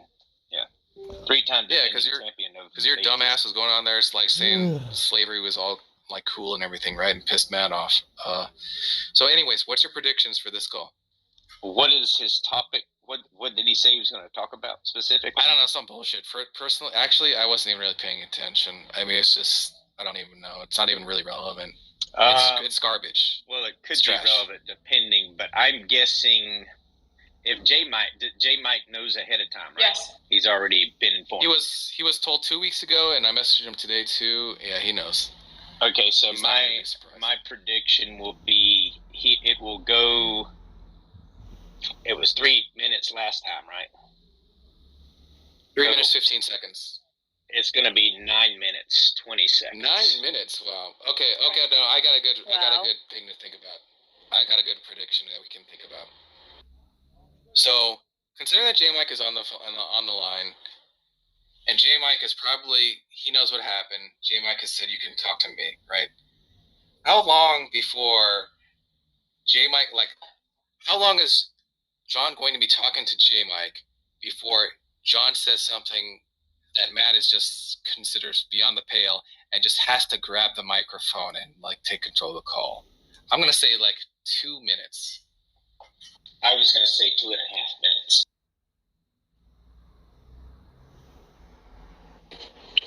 He's just not gonna last very long with Matt. I'm gonna say 8 minutes. 8 minutes.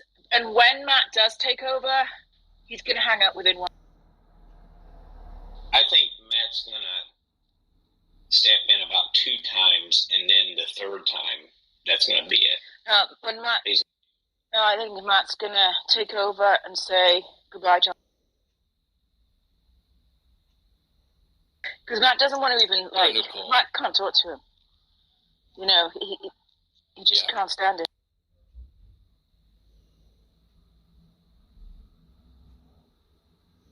Well, this one's more exciting because we have J Mike, who is familiar with John, so that'll hopefully keep it going longer. Might get more interest. Yeah, that's what I think. That's why I think I'm going longer than I did last. Now, if John brings up Godless Girl in the $500 challenge or whatever it was, that might get him kicked off a little bit quicker. You won't bring it up. Yeah. My prediction. Yeah. Oh, you guys don't think he'll bring it up? Look, John Lee's all about. I think he's gonna forget. He's already really, really nervous about the whole thing. So I give it like 20% chance. He doesn't really do things for other people. He's not like Mr. Favors. yeah, I put in the YouTube chat. There's a link to the Atheist Experience right now. It's starting, so you guys can click on that. Like I said, I don't want to mess with their stream, and some people that's the stream a live stream get like the video taken down. So you just have to watch it on your own.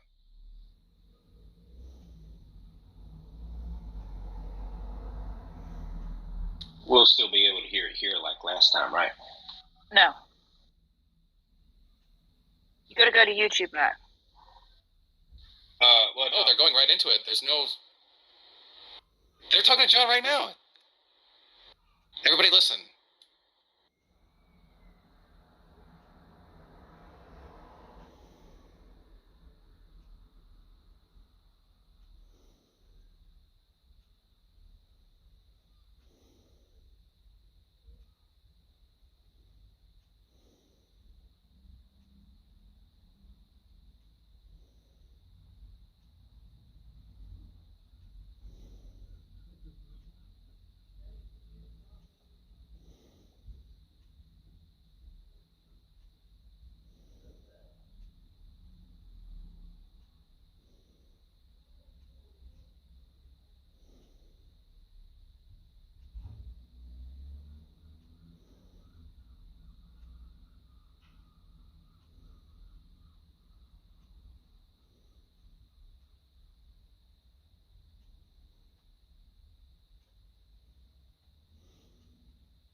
Is anyone here?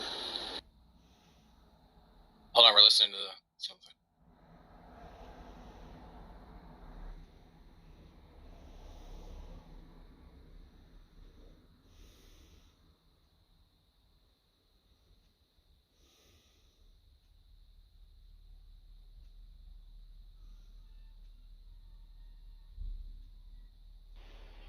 Well, there you go.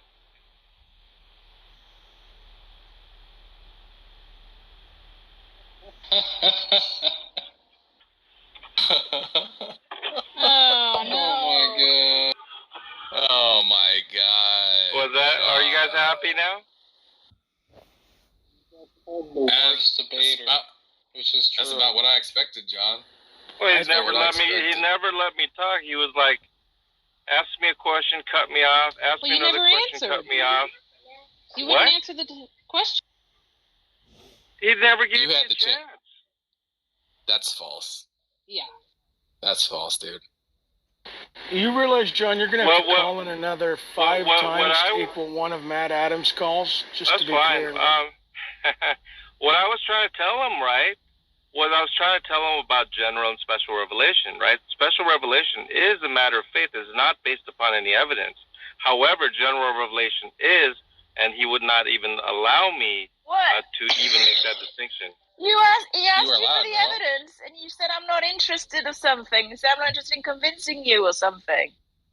And then he hung up on you. I wanted you to get to Yeah, that was your opportunity to give the evidence, John. Why would I give the evidence for God? That's why I told the call is it's worthless. But you said you were ready to tell him all about it. It's about general revelation. Yes. Yeah, but it's worthless for convincing people, right? That doesn't matter. He just asked you for the evidence.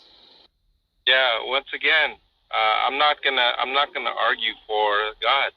Simple as that. You think Matt Dillahunty, because he demands evidence, that I'm just gonna comply? Certainly not. Oh my God. You're not arguing for God. You're just answering. I'm there to argue that arguments, evidential arguments, philosophical arguments, any type of reasoned approaches to the existence of God are worthless. That was the topic of my discussion. Worthless with regards to what? Worthless. My point is this. If it is the case, that is the purpose of my call, why even ask me for evidence? Does that make sense? Well, it's worthless with regards to trying to convince, correct? That's correct. Right, so you don't think that you're going to convince Matt. Matt doesn't think he's going to be convinced. So if you answer the question, you're just merely supporting your claim that there's evidence for God. What's the problem? No, I'm not even going to go there. It's a waste of my time. What was the time? What a waste of your time with regards to convincing, but you're not trying to convince, John. The topic of discussion, he could have engaged in it, that it's worthless to try to convince in the existence of God, or it's not. If he thinks that it's worthwhile, then I would debate him to say it's worthless. I was going to get there. He cut me off because he wanted to direct it and give me some evidence for God. That's what he wanted. That's what he was steering the whole time, just like T-Jump. But Matt Dillahunty was a little bit more aggressive. And if you give your evidence for God, and he doesn't accept it, that would be supporting your position. You're not even getting it. And so I'm not even going to debate it. I mean, I already. Yeah. So Daz said that you're allergic. Daz said that you're allergic to any kind of burden of proof, right? You don't want to support anything. I do have a burden of proof. The burden of proof is such that I have a burden to demonstrate that it is worthless to make arguments for the existence of God. That is the burden I am. It's worthless to convince people, and then how are you going to support that? Well, I was hoping to get there, Tom. That was the purpose of my call. I went there both times, Tom, I went there both times with an onus probandi to demonstrate my two claims, right? Both opportunities, he never gave me an opportunity. He tried to shoehorn the conversation into what he wanted to. Are you calling me a liar? Give us the evidence for God. These are the two different calls, and well, that's fine. Now it's really like not that I had much expectations anyway, right? I mean, if you listen very carefully to the call, I don't know if he remembered me from a couple of weeks ago. He's been alerted, who knows what. But in any case, he certainly wasn't going to allow me to say anything. I mean, even if you notice this time around, he kept a much tighter lid on the conversation. I was actually way off because I thought it would go longer because J Mike was there. What did you ask it? What did you tell them your topic was going to be when you were waiting? How did you word that? My topic, Matt, was that it is worthless. My position is worthless to make arguments for the existence of God. That's just a bad because nobody knows what worthless means, right? Worthless is some kind of like normative term. Doesn't matter. Never gave me an. What do you mean it doesn't matter? Of course it fucking matters. Right off the bat, he was asking me questions, and sure enough, he asked us questions to go to the bottom thing, what you wanted to do. What is the evidence for God? Did you notice? Yeah, that? but like, look. There you go. And so he was not going to be deterred in any way, form, or fashion. That was the discussion, or there is no discussion. And clearly, that's what he intended to do. How did you get in there fine, first? It seemed like he brought you in first just because he didn't think it was going anywhere. Like we're expediting him. We alerted people. People knew even down to the YouTube chat mods. Well, I do remember. You remember, John, when the similar situation happened where Johnny Halse had the conversation with him about it's useless for arguments, and he made that YouTube video responding to that, and basically, I think he basically said that not to waste time if that was what you were gonna do. So maybe that was his intention to bring you on and say, look, if you're just gonna say it's worthless, then don't waste my time, and then just hung up. So that might have been maybe sure. His reason. Why not? I don't know. The word worthless is a very, very poor choice of words, right? Because by worthless you mean just like unconvincing. I think what you're trying to say is that people can't be convinced by arguments, right? That's what you should have said. But you've got this like ambiguous language that you're married to that just gets you in problems from the very get-go. Then you like wonder why your fucking calls don't go anywhere, right? You're just a complete fucking joke, John. I'll put it this way: if anyone out there who's a skeptic has any pretension that is somehow valuable or worthwhile for a theist to provide them, spend the time to give them evidence for the existence of God, well, I'm here to tell you otherwise, and you could either listen to what I have to say about it or not. And clearly, Matt values. He doesn't want to let go of the idea that it's valuable for him to hear theistic arguments for the existence of God, and he's not going to be deterred from that. So you wanted to call up to the atheist experience and have like some kind of meta discussion about why you're not going to support your claim that Jesus is God. Oh, that's a whole different. You see, he didn't even let me get to the discussion I was trying to call for. He simply, for whatever reason, right off the bat, if you notice carefully, he was not going to let me veer 1 inch, and he was going to direct the conversation to, okay, give us the evidence for God. Even though my call was... Do you not know like what Matt is like yet, John? I mean, I kind of do now. You're now like basically telling us what we told you like 3 weeks ago now. Well, there you go. I mean, what do you mean? Well, there you go. Well, we could have skipped all that bullshit, right? If you would have just listened to us. Now you want to. I'm perfectly happy with those 2 calls, by the way. Oh, you're perfectly happy with those 2 calls. Yeah, good. Yeah. He gave you advice for the next call, John, and said if you don't do this... What next call? I mean, why would... I didn't even want to call today. Next call. He said it's like whining now. He said John Lee calls in every week, and no argument, something to this. He goes, if John Lee calls in again, do this, or don't call in at all. So who said that? Matt said that? Yeah, something to the effect of that. Oh, and he says I call in every week? What a joke.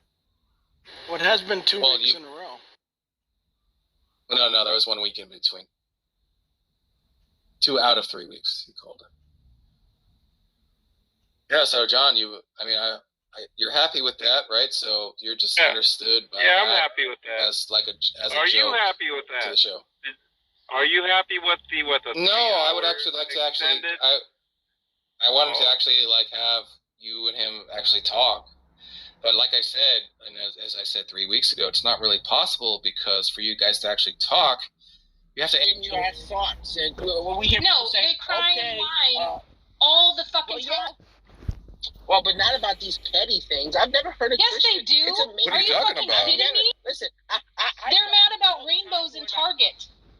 I mean, listen, I hear atheists push their vegan activism agenda. I don't cry. I'm like, oh, okay, thank you for that. Oh, wow, excellent. Yeah, that's you. I mean, why Look is at it that everyone else Christians are around much you. lower? God, Well, you I've haven't never shut seen up it. one. I'm waiting for you Let's to talk talk. about the stuff I that just hear Darth you Dawkins. complaining. Let's You're talk just about the complaining. stuff that Darth Dawkins You're being a whines about. crybaby. Toughen up. Since Brojo likes to Toughen lick, up. since Have Brojo some likes passion to, with thick skin. since Brojo likes to lick Darth Dawkins' balls, why don't we talk about some of the stuff that Darth Dawkins likes to whine about? A grown man. Yeah, maybe Brojo can give Darth's argument. Yeah, Brojo, you think you can give Darth's argument? It's amazing that we have a Can you grown give man Darth's speaking argument, almost so Brojo? perversely Brojo? to a young adult. Can you I mean, give it's can you amazing. give us Darth's argument, The Brojo? topic has been changed. Hey, ball licker. Can you give us Darth's argument? But John, have you ever seen a Christian complain about that stuff? Hey, Brojo. No, I haven't. Hey, Brojo, can you give us Darth's argument? Yeah, because as far as I'm aware, I've never seen a Christian. Hey, John Lee, do you think that Brojo is a little bit weak in that he can't give Darth's argument? I think he's a little perturbed. You think that he can give Darth's argument, John Lee? Think Brojo can give Darth's argument? Well, why would he need to? No, I didn't ask you that. I asked you whether you thought he could. I don't know him very well. Yeah, we've only talked to John a few times, okay? But that's not what we're talking about, okay? I'm not going to get into it. But I just was curious as to why some atheists thought this was acceptable, but they just are demonstrating the Bible is true with their every word, and I thank God for this discussion. How is it that they're demonstrating the Bible is true with their every word? It's amazing. It really is. Maybe you could explain that, Brojo. How are they demonstrating that the Bible is true with their every word? Oh my gosh, my parents mentioned the Bible. Oh. Yeah, Brojo, how is it they're demonstrating the Bible is true with their every word? Hey, Brojo, how is it that they're demonstrating the Bible is true with their every word? Hey, Brojo, how is it that they're demonstrating the Bible is true with their every word? Can you explain that? It doesn't look like you can defend anything that you're saying, Brojo. You're very good at licking Darth's balls, though. You don't seem to be able to defend any of your beliefs. Okay, I was talking, so I was muted. Sorry, were you? That could make it seem as though that he was actually making some interesting point. But let me just get back to the point. Yeah, it really confirms to me, at least, that the Bible is true. And you have children that are just reckless in their thinking, as the woman was who was just speaking, the reckless person. How to explain to us how it confirms that? It is interesting that the Bible says this would happen in the last days. We're just seeing it manifested more clearly. This would happen in the last days? And it's amazing that the atheist movement is never apart from sexual immorality, radical transgenderism, hormone replacement therapy for children, radical abortion laws. I mean, all of this stuff should go to show you that, it really just goes to show that atheism is false. And if you believe it, you're bankrupt and you're morally detestable. That's what I'm saying. Wait, what do you mean? What do you mean when you say atheism is bankrupt? They have done abominable works. There is none What does it mean to say that atheism is bankrupt? Do you mean it's a contradiction?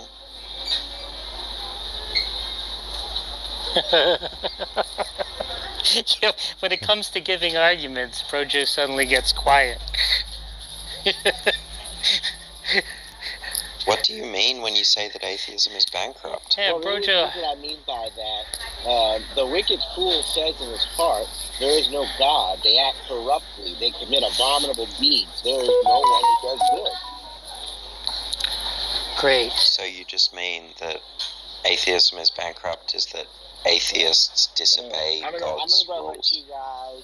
Are you going to run away now, Brojo? I'm going to let you guys have a temper tantrum about a Christian praying at a public school. You're going to run away, Brojo, without giving any arguments? Oh my God. The Christians are praying at the public school. Oh my God, separation church and state. All right, okay, all right. I'll send you guys some Kleenex in the mail. Tom Rabbit. I love you, bro, Joe. Tom Rabbit, maybe if you get some Kleenex for Jack Angstrike and the woman here, then maybe buying more off your website. The woman? I do like you, bro, Joe. You're pretty cool. Bankrupt? Is he implying that Christianity isn't morally bankrupt? Because that's sort of ridiculous. Well, it's weird because he said that, like, atheists morally bankrupt because, presumably we sin, but presumably Brojo thinks everyone sins. So is everyone bankrupt? I don't, like...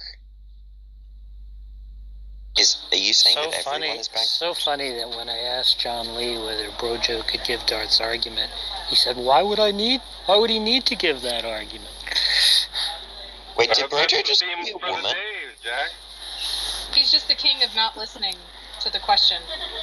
No, that wasn't not listening. That was deliberately not answering the question. Tom Rabbit, make sure you go up there and get yourself a box of Kleenex for Jack Angstrike.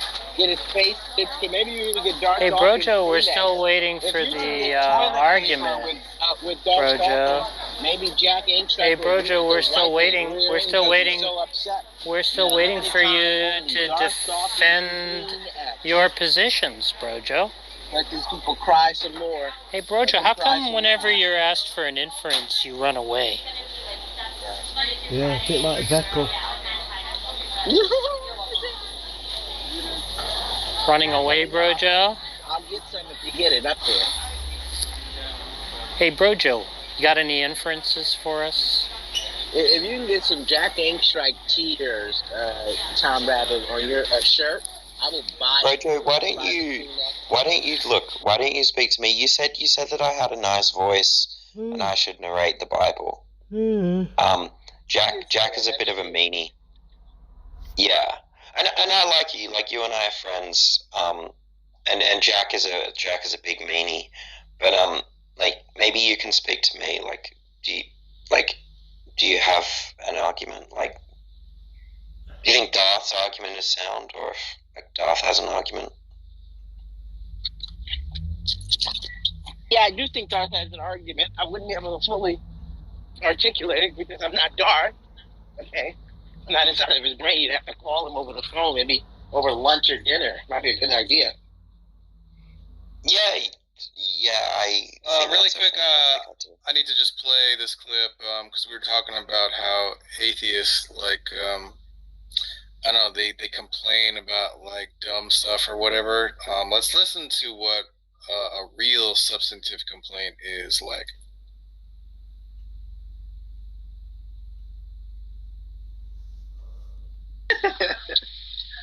By the way, Brojo, about Thor, I'm not going to go see it, and in all probability, I'm almost at the point where I will not go see any more Disney movies, given their queer Disney is gay. Yeah, they like, even this movie was woke. I'm like, dag, man, they can get that woke in there any way they can. Look, what's ever going on, the board of directors are facing a very, I don't want to say an existential threat to Disney, but a very, very serious problem to Disney's notice that Tom is broadening the line scope. in terms of profits, because people, Lightyear, not just Christians, the movie, was a wake-up call. It was a complete financial disaster. Not so much because of its content. So, yeah, we should be complaining about things that really matter, like a female Thor, right? These are the things. We didn't complain about a female Thor. We loved the fact there was a female Thor. I loved it. Thought Jane Foster was fantastic. No, Darth complained about it. Darth complained about it. We did he dislikes complain about the fact that there were, in Buzz Lightyear, a mother with children, two mothers, where kids are getting confused to think that's normal, but that's not normal. But you agree that that's not normal, that someone has two mothers biologically, right? I boycott Disney. Normal? Oh, Tom, you want to respond to that question? Is that normal? Tell him why, John. Depends what you mean by. It just depends on what you mean by normal. If you just mean uncommon, or it's the standard, yeah, and most people don't have two mothers. Yeah. Yeah, so what? It's not normal, Tom. And I saw that Don Jesse to be canceled by the LGBT community. Huh? I don't see anything wrong with having two mothers, bro. There's lots of things that aren't normal. There's nothing wrong with. Yeah. Yeah. So, anyways, you dodged because Darth was complaining about a female Thor. Correct? Shall I place them more for you, Well, Joe? I don't recall him saying that. I doubt he would have said that because we love the female Thor. However, that's a separate. He's boycotting it. He's not going to go see it. Well, no, he's not going there because of the homosexual thing. Okay, that's not. He said a female Thor. Come on, and then he said that he thinks that he objects to female characters being superheroes just because they want a female. Well, I agree with him on that. Not just that's the key phrase. Just because it does a great disservice to women to have tokenized characters, where he's really advocating that women have their own superheroes that are individualized and that are not just rip off of the men characters. And it's the same case with black characters that are rip off of white characters, like a black Superman or a black Captain America. No one's interested in that. Just make a new character. So that is a legitimate gripe. However, his reason for not seeing it had nothing to do with that. He went to see Wonder Woman and liked it, so clearly it has nothing to do with a female superhero, even though he would like to lie and say that. It had to do with their forcing the LGBT agenda onto people.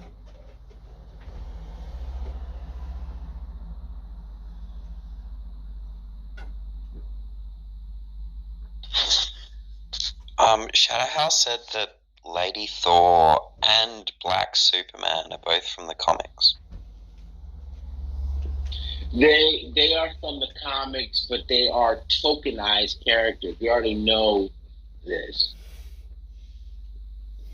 And the concept of the multiverse doesn't apply to Thor. Okay, it's within the same 616 universe, please. No. I said the agenda is similar in that they are tokenized characters. It's pushing some sort of diversity agenda.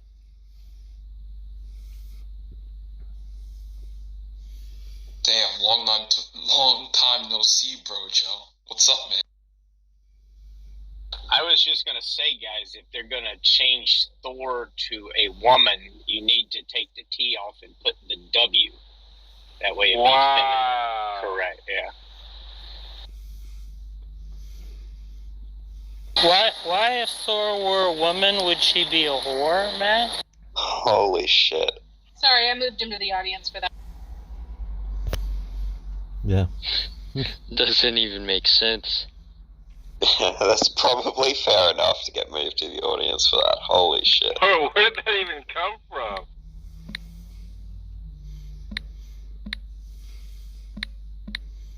Christians, am I right?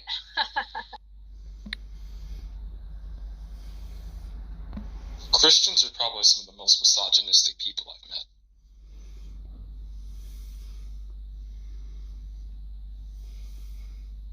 Yeah, well, again, this is not an issue of being a Christian. Oh, he wants to come back it's up very now. common in the black community. Wait, how do you know that? What tokenized character?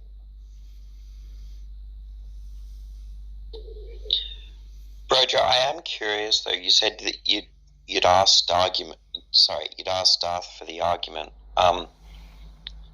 Because I've asked him for an argument before, and he delivered an argument which was something like,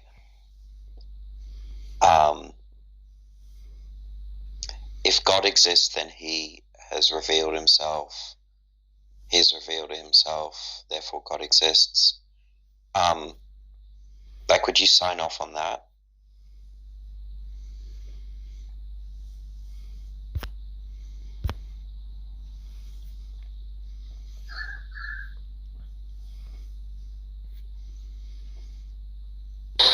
Brojo always gets quiet when he's asked to defend his position. Because that's Darth's own words. With, like 11 variations. That's true. Are you sure he would know the argument? I mean, We just asked him something that they played an audio clip of Darth saying, and he didn't agree with it until after it was explained to him that's what Darth said. I mean, I don't even know if Brojo knows what an inference is, to tell you the truth. Yeah, this seems like a lost cause. Brojo, do you mind? I just want to take like maybe a minute of this debate and have a quick pause, because I just want to go back to something you said earlier, and it's nothing to do with the God debate. Do you mind if I ask you a question about something you said, bro?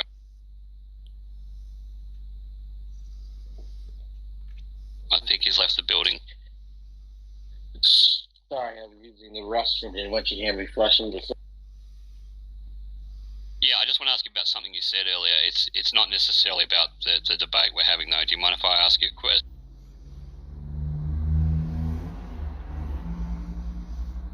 No, I don't mind. You may ask the question. Okay. Praise God. Let me get my behind out of here. Jesus. Okay. Okay, man, it's cool. Look, I just want to refer to something you said before when you were talking about someone leaving their family, and you used the word psychotic a few times. So I'm going to ask you this. Do you have anyone in your extended family who suffers from psychosis? No, not that I can think of. Okay. Can I ask you, as a person who has a sibling who suffers from paranoid schizophrenia, can you not just throw and bandy that word around like that? I don't think you're coming from a position of someone. Just let me finish. I think you're coming from a position of ignorance. I don't think you really understand what psychosis is. Yeah. Okay? And I'd ask you to at least get online and look up some mental health stuff and look up what parapsychosis is and those who suffer from it. Because it's that type of ignorance, man, that helps with the stigma associated with mental health. It doesn't help things. Okay? Right? And as a person who is, that's all I wanted to say. Just don't go throwing those words around willy-nilly, because it shows I switched to sociopath. Yeah. It's the same. It's the same thing. It's the same thing. I don't thing. think it's the right word. However, wait, bro, show. Just hang on. I'm saying even sociopathy. Sociopath, and I think we can make a good case that he exemplify some of those characteristics. However, just using it in its. So you're not. Wait, Brojo. So you're going to divert the topic instead of. I'm not going to. I'm not talking about your argument in relation to the case. I'm not talking about that. Okay, I'm not getting into that argument. Right. Okay, I'm not getting into the God debate. That's between you and them. Can you just? Brojo, just chill out, man. Brojo, chill, bro. Brojo, just let him finish. Brojo, what I'm saying is, and you made your point. No, you didn't let him finish, though. Go ahead, Stu. Well, he didn't let me. No, I think Stu was talking. Go ahead, Stu. Brojo, all I'm saying, Brojo, if you're having a debate like this, don't throw those words into a sentence. That's all I'm saying. Use something else or think of something else. I won't agree to that. Although I did end up retracting that in the statement that you were. I mean, in the conversation that you were listening to. However, there are traits that seem to be exemplified by Matt Dillahunty's bizarre behavior, and yes, you can use that term. Whatever. I'll agree. Somebody just talked to Matt about Darth Hawkins. I'm going to play it for you right now. This is just like minutes ago. Okay. Yeah, we'll get back on topic. Okay. Well, gay, evidently. Oh man. We're cranking it out. Did you see one that you were itching to get to? I did. Let's let you. You go ahead. I'll give it a good look over and make sure. John in Tennessee pronouns are he/him wants to know if we think the show's impacted theist communities in negative ways. Like what, Jonah? Can you guys hear me? Yes. So basically, I'll just bring up a name of a negative person. Like, do you guys recognize Darth Dawkins?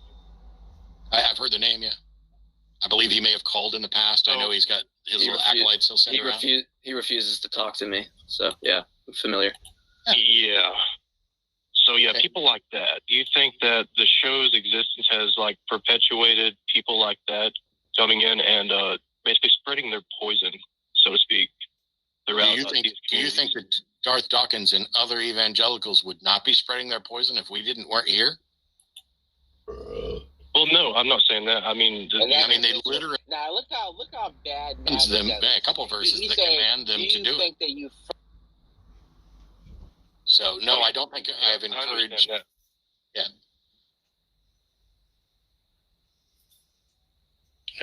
So my thing is, I'm not necessarily. Oh, I'm sorry. I know for a fact that we have convinced some theists to stop believing.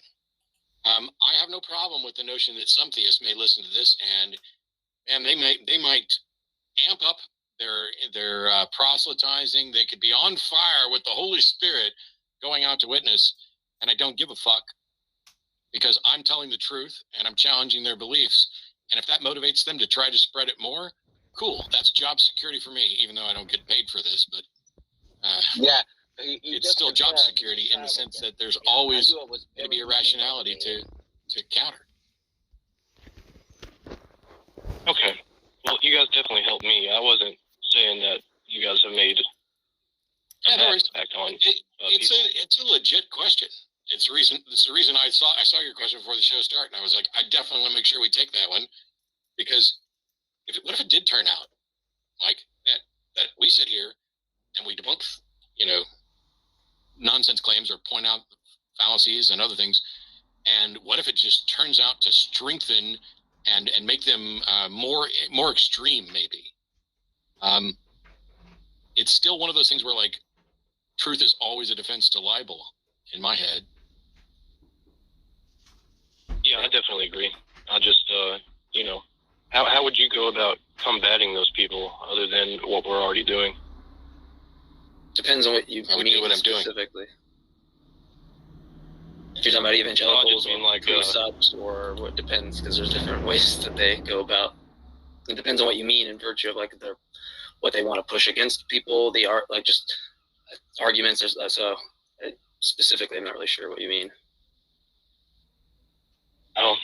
Yeah, I guess it is kind of a dumb question. I mean, other than what we're already doing, what else can we do? It's not a dumb question. It's just specifically, I mean, because it's a good question. Yeah, it's like if you there's different ways that I guess I could cash that out in terms of like what can we do in virtue of like talking about just the conversation, or what type of responses or objection should I consider to these talking points, or like what can we do in our communities, or actually by legislation or lobbying or things like that. There's more than one thing to consider in this umbrella of religion. I'll give you an example, Jonah. I just did a video. Jimmy Snow and I did a video responding to Jordan Peterson, because Jordan Peterson's a whiny little shit who's great video, not particularly impressive. There you go.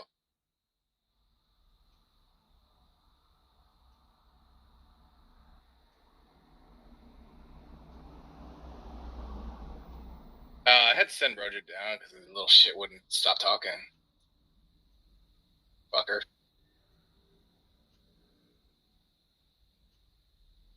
Hello? So, what happened with so John Lee call into the atheist experience or something? I wasn't really paying attention earlier, but I think. I thought he chickened out, didn't he? Or did he call? No, he ended up calling. Oh, what was the topic about? Arguments don't convince people, or something like that. Oh, that's okay. Become theists. Some bullshit. I don't know. It's like stupid. He got hung up in about 3 minutes. That's funny. Yeah, he's an idiot.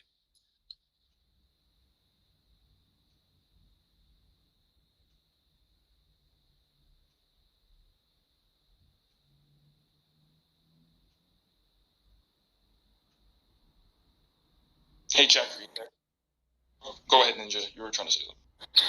No, I was just gonna say that, like, that's just probably could have just been what John wanted. Like, I didn't hear all that conversation before the call, him outline any kind of goal that wouldn't allow him to talk about something that was going to get him kicked off, or quickly. or to get kicked off the show entirely, like not have the conversation. Like I just, like it's just. Yeah, that's what he did. Yeah, he got what he wanted, but yeah, it's just sad, right? Yeah, it's like I don't get the chest puffing part, right? Because he's like, oh, I'm not scared of Dylan. So I'm not scared about my beliefs. I'm proud of my beliefs. I stand behind everything I say, you know. Except when it comes to glowing Bibles, don't want to talk about that. Why? Because he's fucking mortified. He talks about like the glowing Bible story is like a fucking, you know, a flaming sword. But when it comes time to call into Matt, he acts like it's a wet popsicle stick, right? Well, I mean, I'm just going to go out on a limb and be very charitable to John and say that he just knows that in the Christian and religious communities, stories like that give you some authenticity in what you're speaking. Like you're special, and people are willing to believe that you have that kind of experience. They expect you to have that kind of experience. To tell that story, at least. But anywhere else who doesn't have this desire, this bias at the beginning, it's just not very convincing. And he knows that. So it's just like, right? It's just say that it only works on one audience because they're like just predisposed to believe you or something.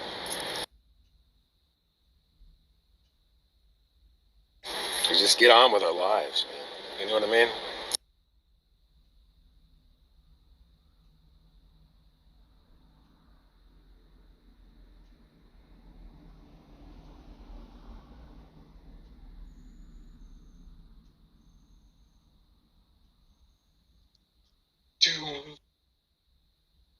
Has there been any other cool drama on this side of like the community or whatever?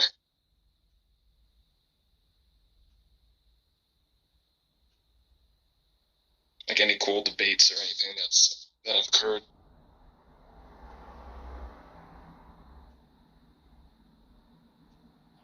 I don't know how cool it was, but T-Jump came in and debated John Lee and that's not interesting. Well, it was interesting in that T-Jump displayed behavior of someone who wasn't afraid to talk about a topic, right? He just came immediately, signed in, had the conversation, didn't have to go back and forth on whether or not he wanted to talk to him or somebody might kick him off or anything. Maybe if you paid John Lee $50, he wouldn't be afraid. No, Jack, you need to pay John Lee about like 500,000 won so you guys start talking. Before you continue, I want to make a quick public apology for my rude joke. I thought everybody would get a kick out of it, but apparently Jane did not. And apparently some did not, so I apologize. Yeah, I don't care real talk. Hey, Yuri, you can speak Korean to John Lee. Yeah, I know. Me and him have spoken Korean before. He thought I sounded like he thought I sounded like a child when I spoke it though, so I was intimidated to talk to him again. In what way? Like the words you used, or no pronunciation? That's not very nice, John. No, I mean it's informative criticism though, so I mean it's not a big deal. I know my pronunciation is whack, so I wasn't too surprised. I guess is it like more childlike than just a foreigner would have? He didn't specify. He just said I sounded like a child. I did school him on some grammatical shit though, but that's different. Who cares if you know like grammar shit if like you can't sound like a native? What are the qualifications for sounding like a child? I'm pretty sure there are certain ways like I slur like because I'm thinking about like the way I hear Korean children speak when they speak Korean, like when they're first learning, and the way they slur certain vowels together, I guess, or the way like the consonants in which they pronounce, since Korean is like very consonant and diphthong based. So like I probably said like some consonants in a weird way or whatever. I have an accent too when I speak. I've been here in America for over 50 years, so I speak with an accent as well. But I can The big still hear an accent when I hear one. The big criticism on Yuri is when he writes his Korean characters backwards on his lemonade stand. That's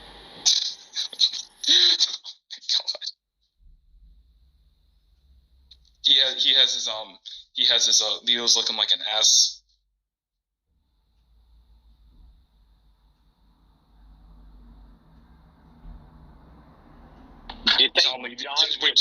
John, did you get that joke, bro? I'm sorry, I missed that. But I mean, Tom has No, I was a very thick accent as well. Oh, okay. Y'all think John would have been able to stay on? 안녕하세요. 안녕하세요. Oh, 사랑해요. 너무 사랑해요. 이산하네. Bro, some foreigners are like really bad though, man. Don't even want to talk to them sometimes. It sounds like they're straight up leading like the transliteration of like the characters. It's so bad.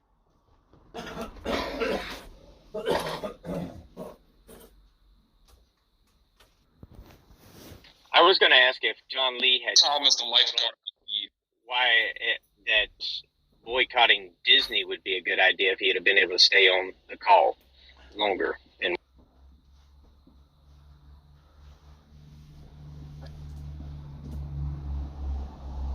Matt likes to talk about a lot of the social issues, so he might have been able to stay longer. Oh, he likes social issues? Yeah, recently, I mean, he's had those conversations with Jordan Peterson, Dinesh D'Souza. A lot of that centered around social issues. If you go back and listen to the replays, like abortion, transgender issues, things of that nature. So if you come on there and said you had good reason to boycott Disney because of their positions, he probably would have stayed on a little bit longer and then kicked you off and then given like a really long kind of speech. Matt, right that after. wouldn't work though, because that's not why John is boycotting Disney. Yeah, he'd probably kick me out. Why was John boycotting? I forgot. John, why are you boycotting Disney? I don't like their animation, Matt. I've been boycotting them long before Pixar. And why don't you like their animation? I think it began around Little Mermaid, right around there. Great, I didn't ask you when it began. I asked why. What about their animation makes you want to boycott? Probably began around Pixar, Jane. No, you just said I didn't ask when. This is why you get hung up on, because you're a I slimy did little that on slug. purpose, man. Yeah, okay. So what is it about their animation that makes you want to boycott? I thought we had this discussion before. Yeah, and earlier when they were Another talking about dodge. Disney. This is and why you get kicked boycotting- off of shows. Yeah, so earlier when they were talking about Disney and boycotting it because of the LGBTQ issues, you piped up and said, I'm also boycotting Disney, as if that's why you were boycotting it, right? You wanted to make that impression, but that's not why you're boycotting Disney. You're boycotting Disney because you don't like their animation. And again, I'm going to ask you, why don't you like their animation? I need a reason why I don't like their animation. Yeah, I guess not, well, if it's for no reason at all. Or if you'd like to keep it private. No, I just don't like animation in general. Okay, so why are you anymore. boycotting Disney specifically? Yeah, I boycott because they make a lot. I'm sorry, John. What did you say? Are you They make a lot of boycotting everything. like Studio Ghibli? I don't even know. They make like. Are you Totoro. boycotting like all other animations too? Animation. I don't watch It animation. sounds like you're just boycotting animation, not Disney, right? But you watched The Simpsons, remember? Yeah, back in the 90s. Uh-huh. So are you? He's gonna be kind of biased there because like the Simpsons are like, he has to support Korea, Oh no, I'm thinking of South Park. So you're boycotting animation, right? Well, it's not just animation. It's sort of like animation geared toward children. I just, maybe I don't. Maybe I just don't like kids. I don't know. It's just something like childlike type of, Oh, is this like a father issue thing? This is new. It could be that preconception people have that any cartoon, if something's animated, then it automatically must be for kids. Like, basically, the idea is that when you watch a Disney movie, you associate it with kids, and because of your father making it very known that he wanted you to have kids, and knowing that you didn't ever have kids, when you watch a Disney movie, it's just like an in-your-face, like siren and air horns, like, you ought to be watching this with your kid, and so, like, you just don't want to, like, see that. That's deep, Tom. Well, I don't care if it's deep or shallow. Is it accurate? Well, it's a lot better than trying to make it out to be that I'm anti-LGBT and. Well, it makes more sense because Disney is associated with kids, right? And you would have that association with Disney with kids, but newer animation studios and newer CGI you don't have you don't have that association, because when you were a kid, you weren't watching those things, right? There was no Pixar when you were a kid. Right. I mean, I remember watching the Looney Tunes and things like that. Yeah, so am I right? Flintstones. Yeah, so am I right? Hanna-Barbera. I'll take that as a yes. Well, I mean, I don't know about that in-depth analysis, but it certainly isn't. No, bro, look, your reaction is, like, speaks volumes, dude. You think you're fooling anybody? No, people thought I was trying to fool them as like I hated LGBT and I'm in denial. Yeah, and that's not the case, right? It's just like you don't. Why would you sit there? Why would you sit there and watch and be able to enjoy a movie when you're like 60 and you ought to be watching that with your kid, right? That I hate LGBT, including Jane. She was probably the lead. No, I really hit a nerve here. Well, it doesn't seem like it's close. It seems like it's fucking spot on. I have to think about it, but I'll tell you what, it's a lot than the garbage that people just are trying to think to put about it. Okay, well, that just means it's. Does that answer your question, Jane? I got to the bottom of it for you. Boycotting Disney. Tell us why it is. I got to the bottom of it. Wow, he can't even talk about it. It must really hurt him. He really likes to talk about it, though. We'll drop it, dude. We'll drop it. I don't understand why you can't just emphatically deny it if it's not. Well, my theory doesn't seem to be untrue. My theory seems to be true. Well, that's what I mean. Wouldn't you emphatically deny something if it definitely did not ring any association or didn't feel true?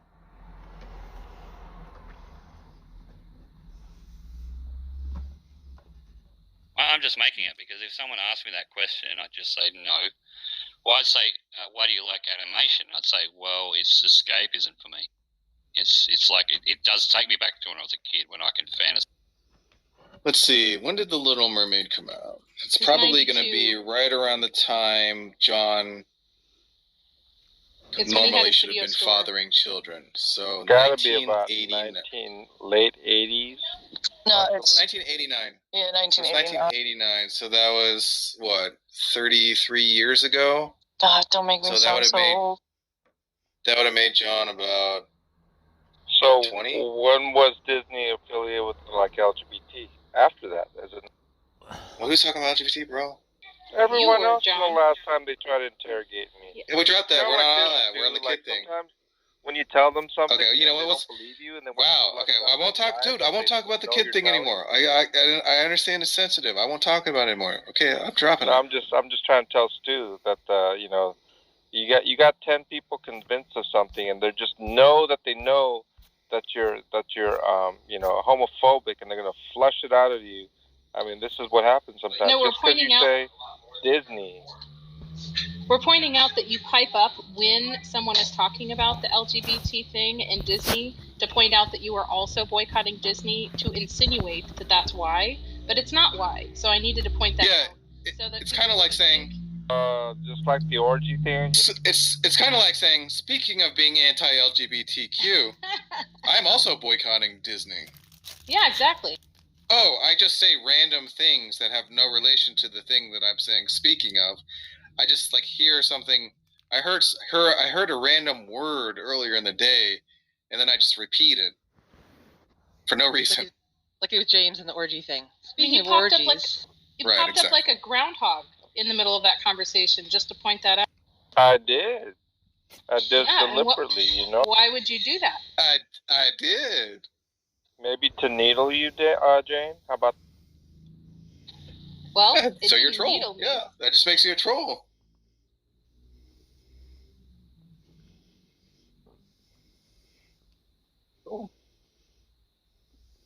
I mean, that is a viable explanation, is it not? No, you want. I hope John Lee doesn't get all pissed. John, I hope I didn't cut you too deep. Don't come after me for the next 3 days, because I can already see it happening, right? Just like out of the blue, he just like comes after me. Don't do it, bro. Don't do it. You wanted people to think something that was incorrect so that you could get them on it. So I needed to point out that that's not what you think. And people should know that you were just saying that to troll. No, I actually boycott Disney myself.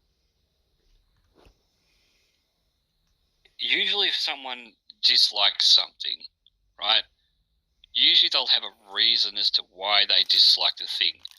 You know, like sometimes it could be for reasons like whether it's an association with something or they have a dislike for something, but they'll generally have a reason as to why they don't like it.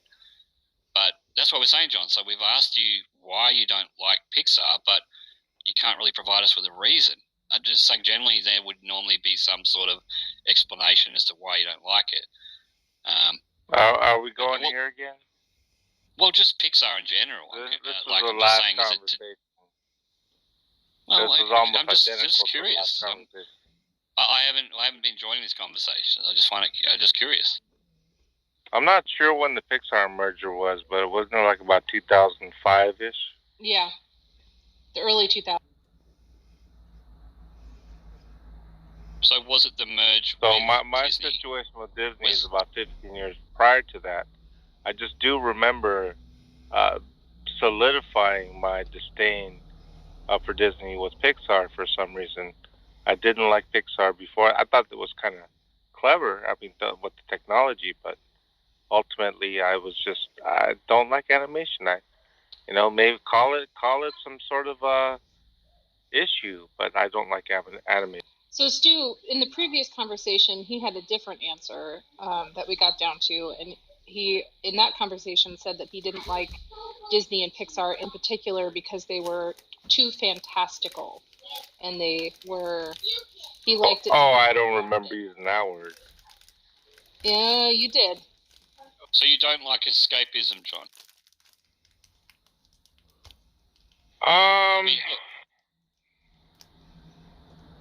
I don't think that's the issue. Yeah, I think Tom is closer to that. John, you must have been like 33, right? When Mulan came out? I don't even know. All that Lion King, Mulan, all of that stuff, I don't even know what years. Because I just didn't pay attention. Yeah, he lost it at The Little Mermaid. That really irked him. I'm just saying right around that time. Wouldn't have to deal with the floating letters and the Well, one of the things I do remember is that I had a Disney section in my video store. And it was pretty big, pretty big selection. And I don't know, something about it just rubbed me wrong. Did you close your eyes when you walked past it? I don't think it was that type of That's good. disdain. I'm glad. Is it just, John, that you don't care for like the movies? You like other types of movies? Or like you dislike them? For Disney, it went beyond just the animation. It went because they were making other movies, were they not? Like Mighty Duck type stuff, and even the Yeah. Kid stuff, mostly. Well, they used to make those horror films back in the day, but they don't do that anymore. In fact, I don't think you can buy them anymore either. Was it a dislike of the kid stuff? Right. Well, it's because it of is the kid stuff. stuff. It's not Like the animation or anything like you know, that. like So Jurassic why Park would the type kid stuff bother you? Yeah, like Jurassic Park type stuff. That I have a disdain for that almost as much as animation. So it's not just animation. It's just I don't know, like kid stuff that someone just said. I think that's what it really is. Now, why would that bother you? Ask Tom. He probably seems to think he knows. Well, Tom gave you a theory, and you didn't affirm or deny it, so that seems like the working theory for right now, and I think that's like kind of reasonable. Would you say his theory is unreasonable, John? I haven't really considered it in depth, but it's worth considering, I think.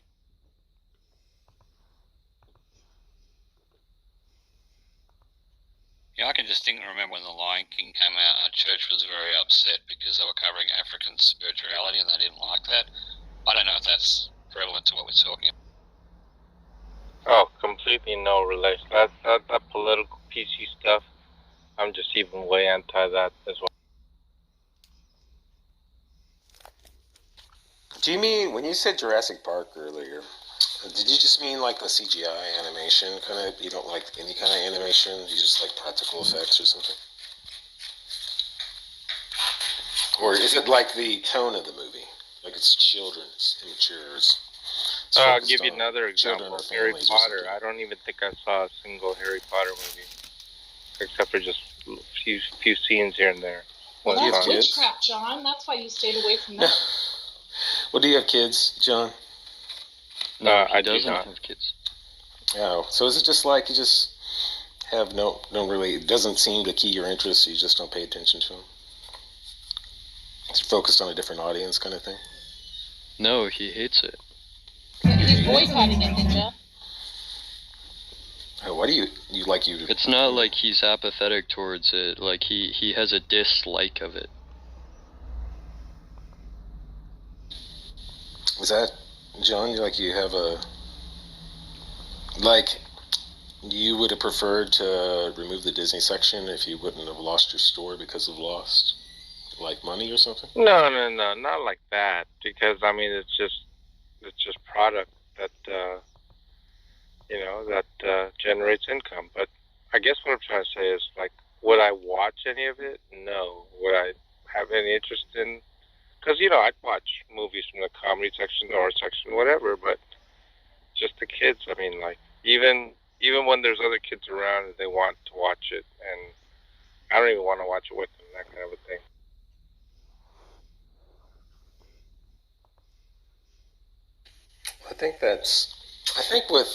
I think maybe what people got hung up on here, John, is that you were saying, like, you were boycotting them way before that in the context of these other people doing it because of this political or religious view. And so it seems like you're saying that you were doing that in respect to that, but then when we kind of probe into it, it seems like you just say, oh, I just don't really care for that genre kind of music, movies, or that kind of, the kind of tone that they put in, the Disney brand tone of the films, you just don't care for. I mean, that seems like a different thing, Yeah, I mean, like, when I think of just all the titles that they had, like, I'm talking movies that were made a long time ago, like, like Snow White, or just, what Cinderella, just the list goes on and on. I just didn't have, I just had a disdain, actually, not just, apathy, and still do to some degree. But I did find it. I just happened to mention it, and I'm telling you, it triggered a whole bunch of people that thought it was just homophobic or something. Yeah, but you do that on purpose, John. That's not surprising. No, I actually did not. Well, but remember, like I just explained, like under the context in which you offered that information, like, it seemed like you were agreeing with that part of it from the other parties. And that's like because you're tacking it on in that context, and that's just going to imply to the listener that you agree with that, and that's part of it, right? That's kind of what we're saying here. It seems like you wanted to provide a message to that speaker, but then when we ask you like specifically about it, you actually have a different opinion that you would share with us. Like you're going to portray it in a different way. He does this all the time, though. I mean, I think it's more habitual than anything. That like he stirs up conflict in this way. But it's not like the implication that people get from what John says is like bizarre or strange or out of this world. It's just he says certain things in certain sort of ways in certain contexts, which implies like one thing, which later comes to find out he didn't intend, quote unquote, or at least he doesn't agree with it. Yeah, he does it on purpose. He says things like this to trigger people, and then when people get triggered, he loves to point out that they're triggered over nothing because he's not actually anti-LGBT or whatever the case may be. He's doing it for a different reason. He loves doing it. Yeah, I just mentioned today, like, I I think he actually said something about boycott Disney. Yeah, for LGBTQ reasons. Doesn't necessarily mean that it's the same reason. Of course it doesn't mean necessarily. That's like what an implication is. Maybe for you. Here we go. That's what I said, right? I said, John, that under the context of that, like that's the topic of conversation, and for you to come in and say, yeah, I've been doing the same thing even longer than that, seems to say that you're implying that you're agreeing with those reasonings and that you're doing it for the same reasons or similar reasons, right? It's just in the context of the conversation when you offer that information. That's just usually how people take it. If we weren't supposed to take it within the context of the conversation that we were having, the subject that was going on, it would just be weird because that would mean that you're coming with a non sequitur that's off topic and has nothing to do with what people are talking about. And that's just not typically expected in a conversation where people are not expected to have like mental illness or something, right? And I'm not trying to be derogatory, I'm just saying it just seems like the normal expectation, right? So it's non sequitur, and therefore it's symptomatic of mental illness. Got it. No. That's not what I'm saying. I'm saying it's non sequitur, so it's like going to be confusing for the person who's listening. And if you do it all the time and you understand that people take it like wrong on a regular basis, then I'm going to probably lean towards that you do it intentionally, even if you say you don't. Or you have some kind of like, I'm not trying to be derogatory, but you have some kind of like some compulsion to repeat the behavior. That would be it, right? And if that compulsion is interfering with your life, maybe we call it a mental illness.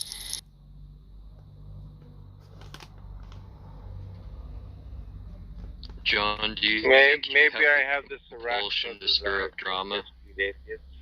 Maybe something like that. I'm boycotting chocolate ice cream. What about peanut butter and chocolate ice cream? Can I still have that? I'm going to boycott those, not for any sort of political protest or anything. It's just because I don't like them. I don't like. Okay, but because your you've peanut done it, butter Peanut. on my chocolate. But Peanut, look, because he's done it, I think I'll do it too, and I won't have any reason as to why I'm doing it.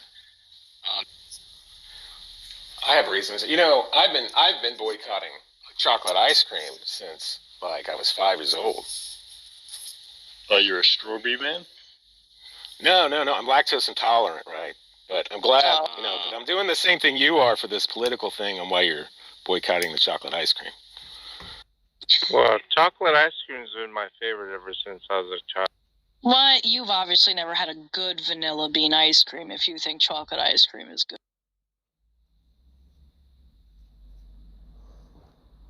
Well, if that's the case, then Ninja, I'm going to also make sure I boycott soy chocolate ice cream. You know, since you're lactose intolerant, I think that that goes along with what we've. Yeah, that low carbohydrate keto type ice cream. So gross. Ninja, you're telling me you're the only lactose intolerant person that doesn't just deal with it? No, I was joking there, right? Oh. I'm not lactose intolerant. I love ice cream. My wife is lactose intolerant though, and she eats the fuck out of ice cream when she's feeling the need. You make sacrifices when you're lactose intolerant for your pleasure. I'm weird because I'm not lactose intolerant, but I love soy milk. So whenever I used to have this housemate who used to drink the milk,